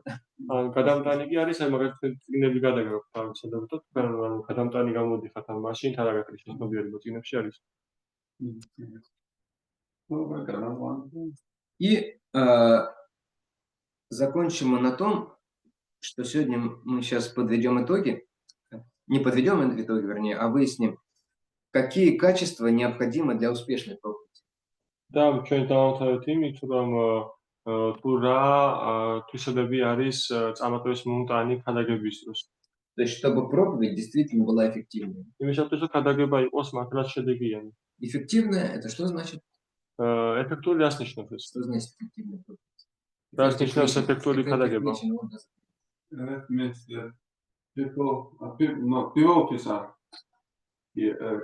ანუ მედულები მოდიან კი არა მედულები იბადებიან რა что рождаются бедами. не рождаются но Появляется? Рождается это долго ждать. Это, кстати, тоже вид проповеди. Для греха. I mean when Srila Prabhupada asked Tamal Krishna Maharaj that preaching means the results. Where is the results? And Tamal Krishna Maharaj asked 10 devotees in the new devotees, shaved heads, and they go and bow down. Each of them carrying flower for Srila Prabhupada and then bow down. And Srila Prabhupada said, that is preaching, you say. Да, то есть результат проповеди или эффект проповеди – это то, что люди вдохновляются на сознание Кришны.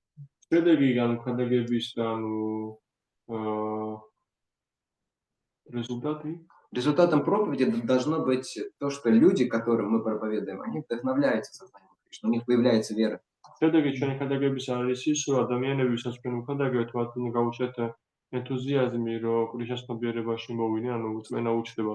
Или даже если у них еще не появилась вера и особого энтузиазма, но, по крайней мере, они на один шаг стали ближе к Кришне. И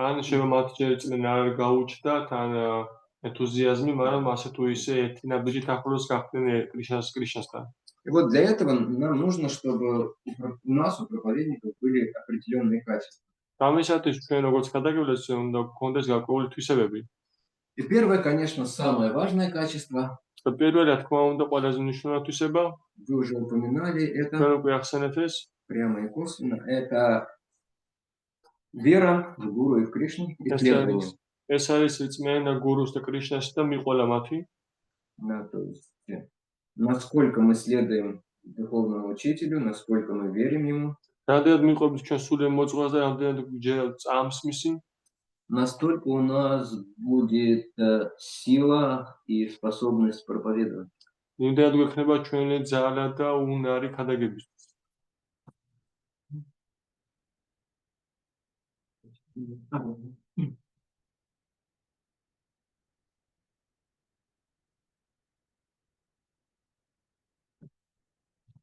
Так, что еще нужно? У нас, допустим, уже есть вера, есть энтузиазм, и мы следуем сами.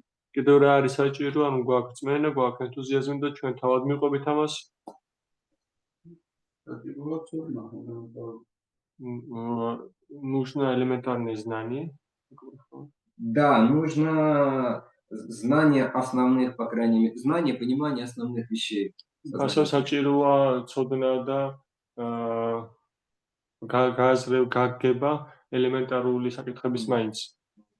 А насчет энтузиазма как раз Шрила Прабхупада говорил, мои книги распространяются за счет энтузиазма моих преданных.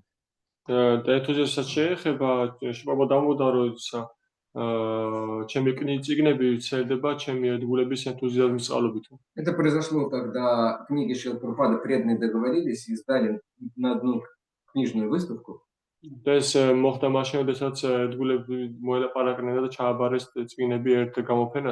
был солидный книжный магазин.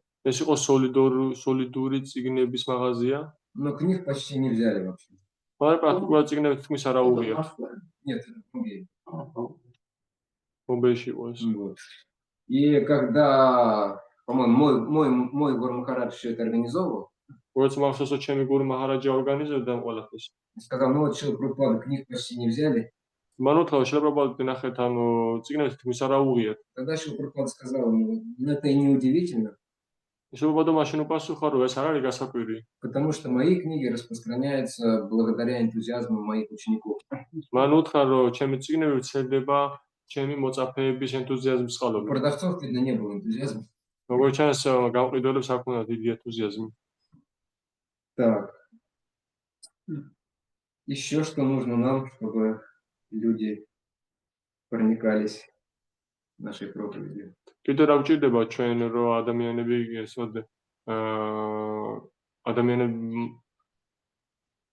ადამიანმა მიიღონ ჩვენი ქადაგება.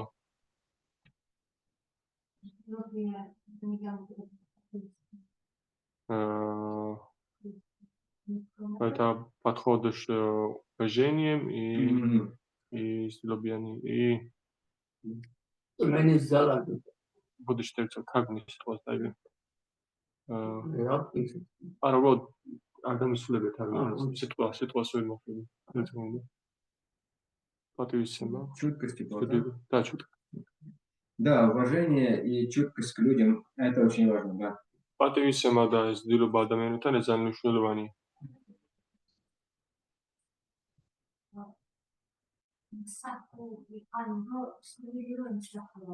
И еще желание, чтобы служить ему. Да, и желание, да, ему послужить или сделать, помочь сделать что-то хорошее. И сулили ро эмсахур масан даихварон амекаи гаукетумас. Потому что если мы смотрим сверху вниз на людей, იმიტომ რომ თუ ჩვენ უყურებთ ადამიანებს ზემოთ და ქვემოთ, то они это почувствуют, ისინი ამას იგრძნობენ. и их это не заинтересует. მათ ეს არ დაინტერესებთ. Хорошо, очень здорово, very nice. Maybe you can add some more, может быть, еще кто-то что-то может. Пигун праху. Dabale. I'm not saying Вера. Ну, сама осознание. Самосознание. Шен твитон роици, да? Ну да, Sila very. сила веры, да? Ну да, мы говорили об этом. Можно сказать еще наш собственный духовный опыт. და შეიძლება ვთქვათ, რომ ჩვენ საკუთარი სულიერი გამოცდილება, То есть, ну, в принципе, это то, есть, то, что мы уже поняли сами. ეს არის პრინციპში ის, რაც ჩვენ თავად გავიგებთ უკვე. Поэтому нам легче передать это людям. ამიტომაც ჩვენთვის ეს მარტი უფრო ადვილია, რომ გადავცეთ ეს ადამიანებს. Если вы подойдете к людям и скажете, თუ თქვენ მივხვდათ ადამიანებთან და ეტყვით, вот вообще самое классное это быть гопи.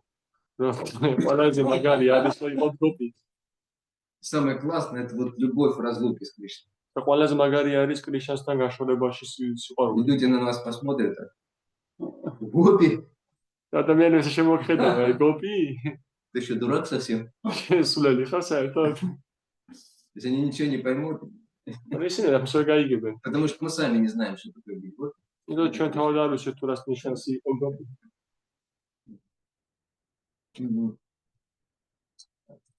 Также очень важно, чтобы у нас для хорошей проповеди была сильная садхана и хорошее общение вайшнавское. და ასევე ძალიან მნიშვნელოვანია რომ ჩვენ გადაგებისთვის საჭირო რომ ძალიან კარგი სათანა ქონდეს და კარგი ვაიშნაური ურთიერთობები. Потому что садхана, она очищает нас. იმიტომ რომ სათანა ჩვენ გწმენს, То есть начинающие преданные, когда они выходят на проповедь, დამწყები ერთგულები, როდესაც ისინი გადიან საკადაგოდ, будет неизбежно все равно какое-то осквернение, იქნება აუცილებლად გარკვეული დაბინძურება. поскольку вам придется общаться с материалистами. იმიტომ რომ თქვენ მოგიწევთ რომ ურთიერთობთ მატერიალისტებთან. И даже, может быть, если они как бы не сильно повлияют на вас, да, და შეიძლება ისინი ძალიან ძილედაც არ იმოქმედებენ შეიძლება თქვენზე. но все равно на каком-то уровне это общение, оно будет влиять на ваш энтузиазм. მაგრამ რაღაც დონეზე ეს ურთიერთობა მაინც იმოქმედებს თქვენს ენთუზიაზმზე. Поэтому, когда мы воспеваем Харе Кришна, следуем садхане, это все плохое влияние уходит. ამიტომაც, როდესაც ჩვენ უგალავთ ჰარე კრიშნას და მიყვებით სათანას, ეს ცუდი ზემოქმედება ეს უფრო შორდება. Ну, может быть, за исключением оскорбления, поэтому оскорбления нельзя слушать.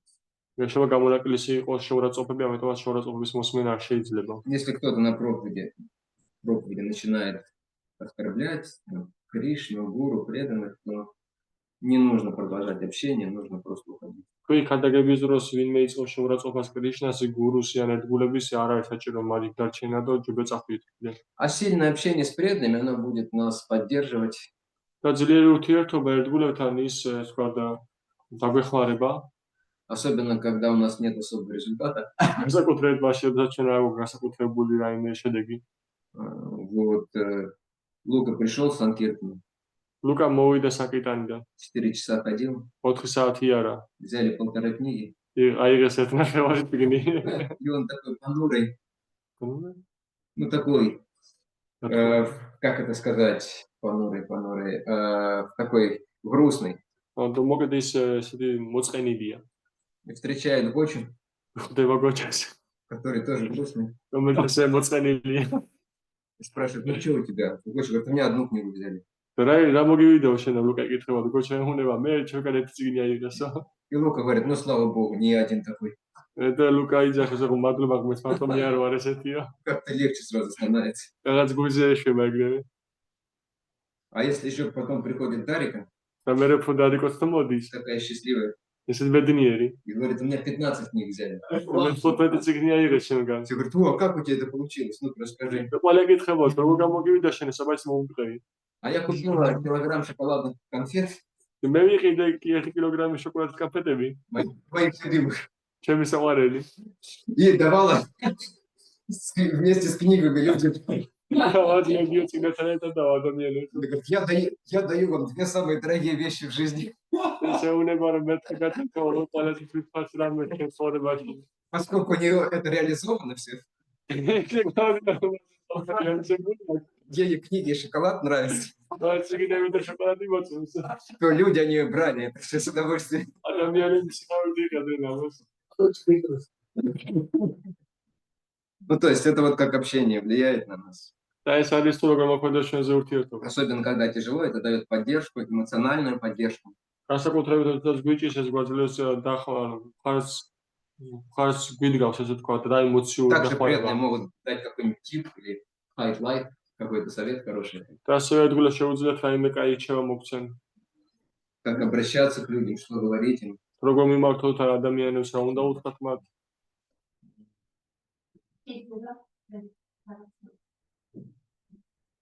Можно что-то спросить, говорить? Да, конечно. Мы синхронизируем.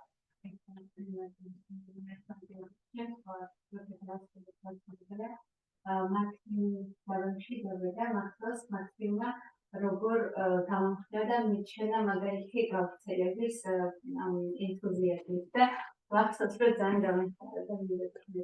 У меня были такой случай, когда на этот марафоне, когда я уходил уже с марафона, там заканчивал, там и Максим мне показал какой пример, как он надо проповедовать, написать книги с энтузиазмом, и это очень помогло мне. И это помогло мне, правда, очень важное общение. На самом деле, когда я учился распространять, и другие мои друзья, мы всегда учились одним и тем же способом. და συναντულაში, როდესაც მე სწავლობდი გავრცელების გავრცელება და სხვა ჩემი მეგობრები ცდილობდნენ წინების გავრცელების სწავლას, ყველა და იგივე მეთოდით ვსწავლობდით. Я помню, когда я переехал в Москву, მე მახსოვს, როდესაც მე გადავედი მოსკოვში, до этого я не распространял книги по улицам, я распространял только по квартирам и со столиков. მანამდე მე ეს ქუჩაში არ ვავრცელებდი წიგნებს, მე ვავრცელებდი მხოლოდ ბინებში და ბინებზე და მაგიდიდან. Я поехал с одним преданным, который неплохо по улицам в то время распространял. მე წავედი ერთ გულთან ერთად, რომელიც კარგად ავრცელებდა ქუჩაში. Он был, наверное, такой, как Вадим, даже побольше. ის იყო დაახლოებით როგორც ვადიმი, ასე უფრო დიდი. Я такой мелкий. და მე ესე პატარა. Я помню, таскал здоровую книгу с книгой за ним. მახსოვს, რომ მის უკან დავდიოდი და ვათრევდი დიდ ჩანთასო წინებით სავსეს. И слушал, что он говорит, как он подходит к людям, да, вот это вот. და უსმენდი თუ რა შეუნებოდა ადამიანებს თუ როგორ მიდის მათთან. Называется, впитывал в себя все.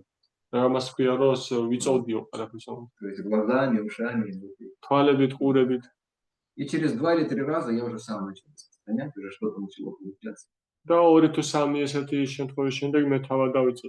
გაუცილებლად მეც გამომივიდა უკვე. То есть это такой принцип, чтобы у самого начали распространять хорошо книги, нужно послужить тому, у кого это получается. ეს არის კაი პრინციპი, რომ შენ რო გამოგივიდეს წიგნები გაავრცელო, უნდა ემსახურო იმ ადამიანს, ვისაც ეს კარგად გამოსდის.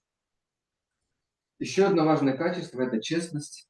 კიდევ ერთი მნიშვნელოვანი თვისება ეს არის გულწრფელობა. То есть мы должны стараться не обманывать людей, ჩვენ უნდა შევეცადოთ, რომ ადამიანებს არ მოვატყუოთ. по крайней мере, в каких-то главных вещах. ასე თუ ისე რაღაც მთავარ დეტალებში მაინც. Иногда преданные используют какие-то такие небольшие хитрости. ხანდახან ერთგულები იყენებენ რაღაცას თქო და არც თუ ისე დიდ ეშმაკობებს. Особенно это нужно делать, потому, чтобы остановить людей. Განსაკუთრებით ეს საჭირო მაშინ, როდესაც რომ ადამიანები გააჩეროთ. Извините, пожалуйста, вы не поможете? უკაცრავად ვერ დამეხმარებით? Или преданные иногда у нас подходили. Мы проводим соцопрос. Извините, пожалуйста, соцопрос проводим. უკაცრავად ჩვენ ის სოციალურ გამოკითხვას ატარებთ. От ведической академии или от шведско-российского издательства BBT. ვედური გამოცემლებისგან ან შვედურ რუსული გამოცემლებისგან BBT-სგან.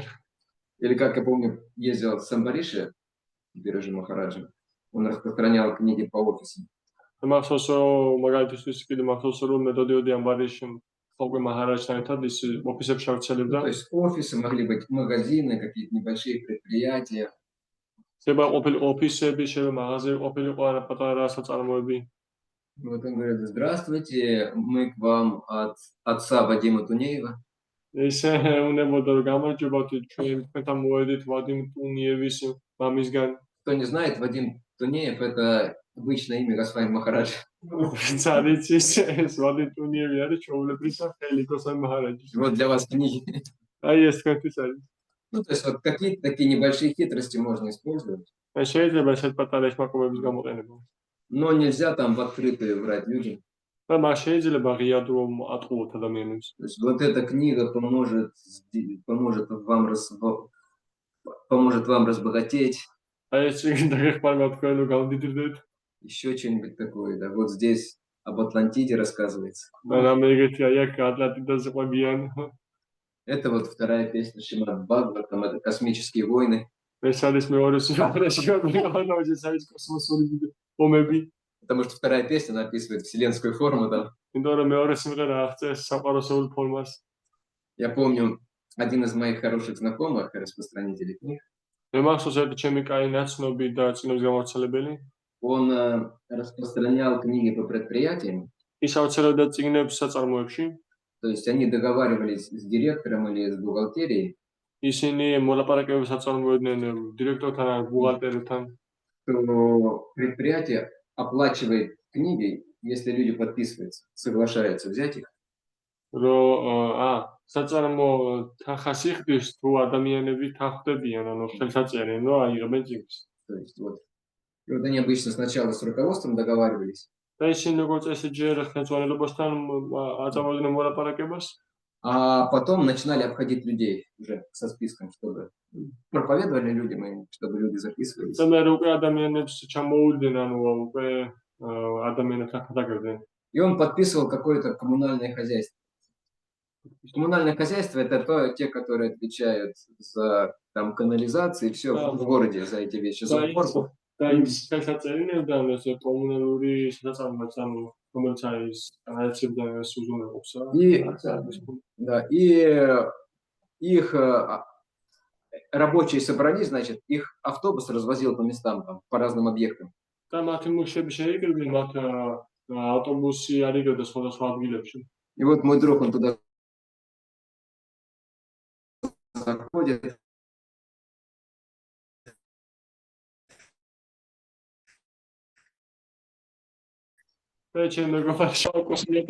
Сейчас полетим. Показывает эта иллюстрация со вселенской формой. Это космические карты для вас. Но он шуткой говорит, никак не всерьез. Еще что-то сказал там. Говорит, ну, кто будет записываться? И один мужик говорит, ну, давай я. მაგარი ერთ ადამიანის ახს მეო. Как твоя фамилия? Волков. როგორია თქვენი რა გვარი ხართო და ვულკანი? Как твоя фамилия? Второй человек. Комаров. მეორე გვარი იყო კამაროვი. Старший знает, это фамилии космонавтов первых. Гагарина там не было, но Волков, Комаров и еще кто-то был там с такими же фамилиями.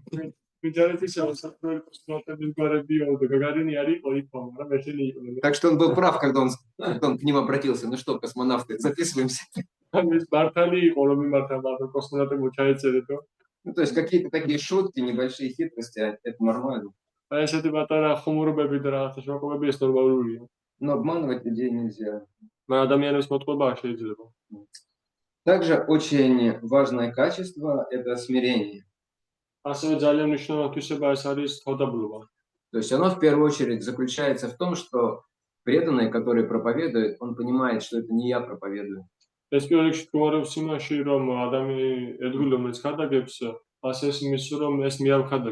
проповедует мой гуру Махарадж,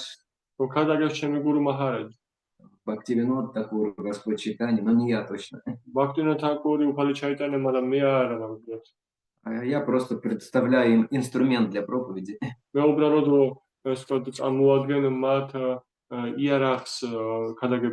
И когда что-то получается, он не становится вот таким. Он говорит, вся заслуга Гуру Махараджа. То есть сколько сегодня книг распространил? 40 по милости Гуру Махараджа. На словах. А внутри, вот я дал сегодня. И наоборот, когда что-то не получается в проповеди, не нужно думать, ну что-то сегодня Гуру Махарадж слабовато проповедовал. Когда что-то не получается, это же я. Это как раз я. Это вот означает быть смиренным. То есть быть инструментом и проводником. Дальше еще, терпение важно, да? В проповеди важно терпение.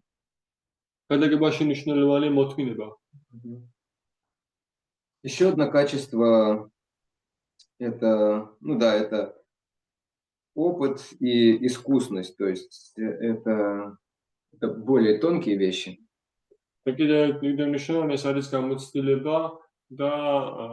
Искусство проповеди, да? Знать искусство проповеди.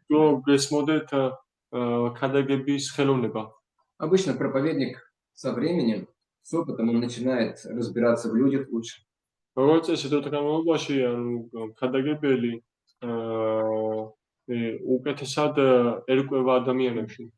он уже знает, кому что говорить.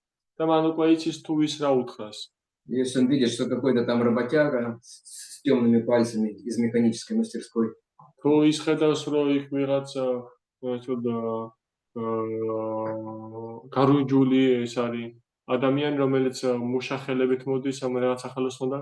ему можно по-простому, ну что, брат, как дела?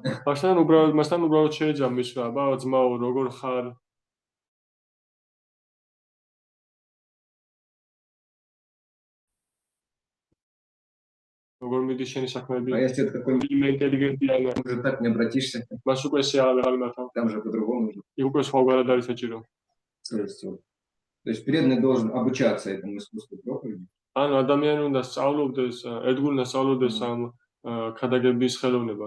И, конечно, важно, чтобы не было фанатизма и грубости. Потому что наверняка и здесь это тоже было. Это проповедь свидетелей Иеговых и прочих групп. Обычно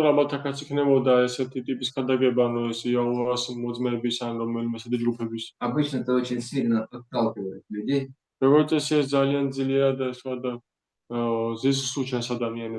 Когда тебе очень фанатично проповедуют, предайтесь, иначе в ад там пойдете, или еще иначе страдать будете.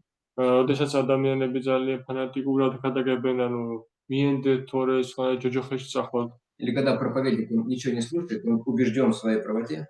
როდესაც ხადაგებელი არაფერს არ უსმენს და ის არის დარწმუნებული საკუთარ სიცოცხლეში. Все остальное ерунда, майя.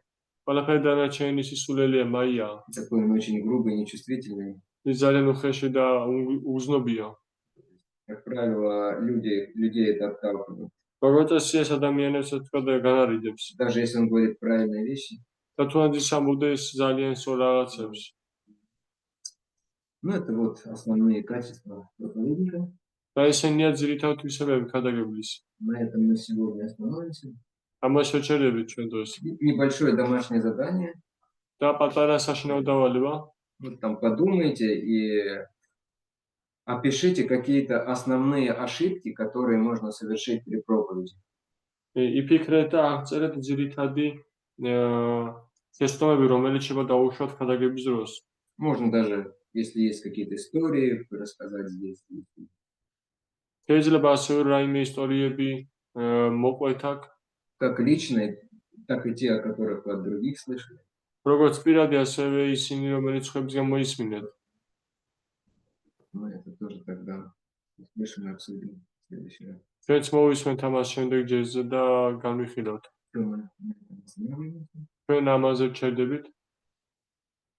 Вы как хотите, мне пора обедать. ჩვენ როგორც გინდათ ისე ქენით, მე დრო მომივიდა რომ ასად მივიღო. Может быть, если есть вопрос. Вопрос, Дарико.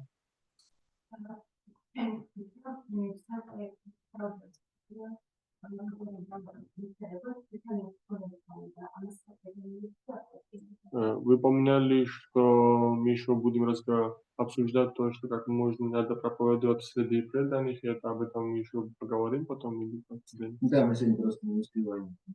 Jutros vodu მოსაერთო. В принципе, более-менее те же, но есть свои особенности.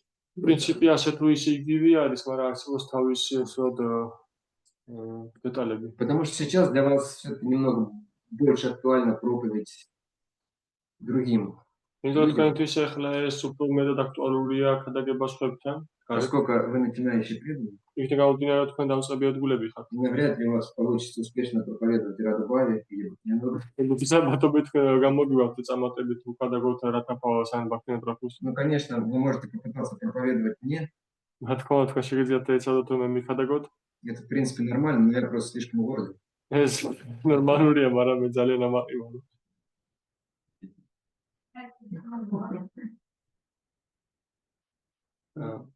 Можно вопрос? Да. Так сказать.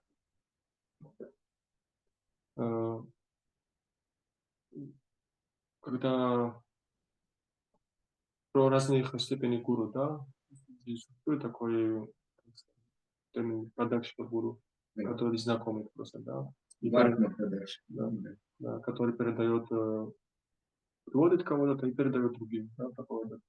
Можно и так же подходить, да, к проповеди. Может, нету квалификации, нету знаний, в принципе, может, даже убежденность.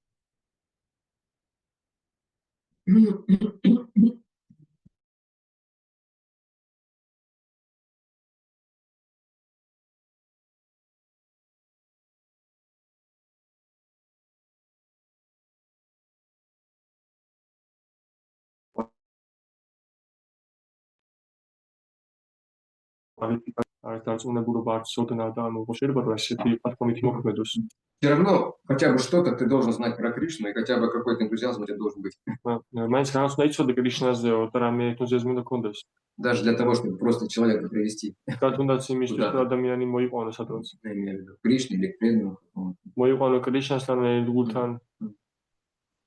То есть что-то минимальное нужно.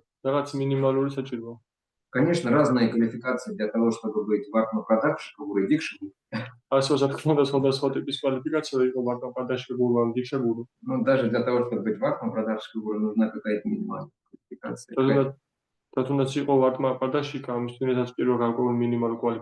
Минимальная вера, минимальное знание, минимальное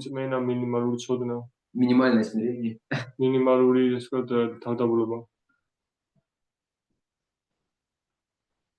Да, и мы выбираем ту роль, которая соответствует нашим способностям и возможностям. და ჩვენ ვიჩერთ იმ როლს, რომელიც შეესაბამება ჩვენს შეძლებლობებს და ჩვენს უნარებს. И по отношению к разным людям это может быть разное.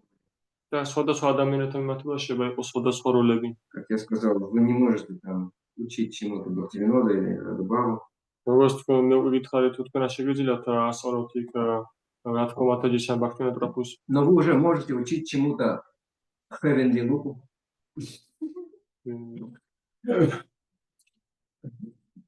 Я их называю по-разному. Один Эфли Лука, земной Лука наш.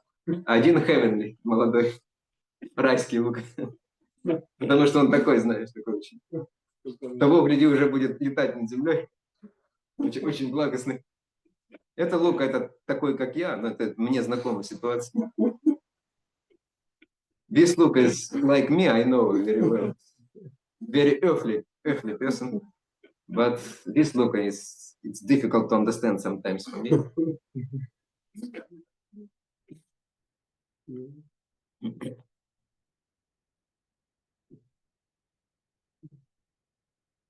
Харе Кришна.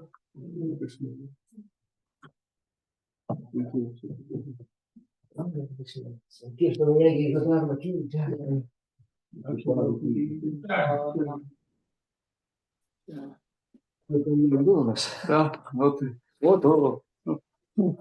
I didn't ask even one question. Sorry, Ota. Hare Krishna, Akshay Chapra. Take. Same from me. Even I did not ask any question. Because you was so humble, you didn't say anything. And I cannot understand that you are also present. But I improve myself next time. I will ask only you. But Akshaya Prabhu, you actually mentioned Otto Prabhu. How that you remember when you were speaking about fishing? About fishing. Strong person. No, fishing, and when you are preaching or fishing, I mean, sometimes fish catches you. Yeah. So that's. It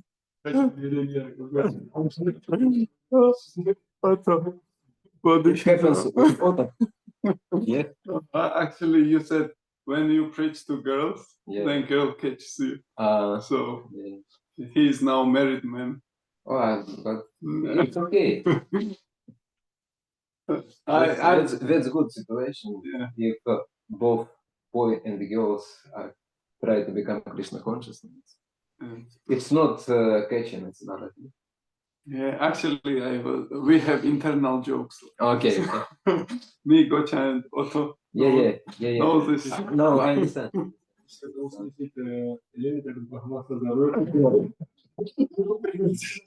But we should speak it to Elena, yeah? But when ourselves we can discuss it, some small joke.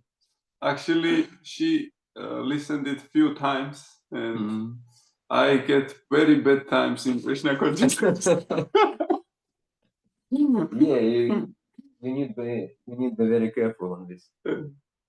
It's very easy to not to offend, but to, how to say, задеть другого. To make some unpleasant thing for other person, even unconsciously. And then I called her and Actually, asked I know her. this situation. One of my very good, actually friend from Russia, from Ryazan, he also like to be a fisherman. He comes to the devotee with one purpose, to find a wife. And finally, he didn't get wife, but he became a devotee. It was not his plan originally. Finally, this lady, which he was attracted for, she disappointed him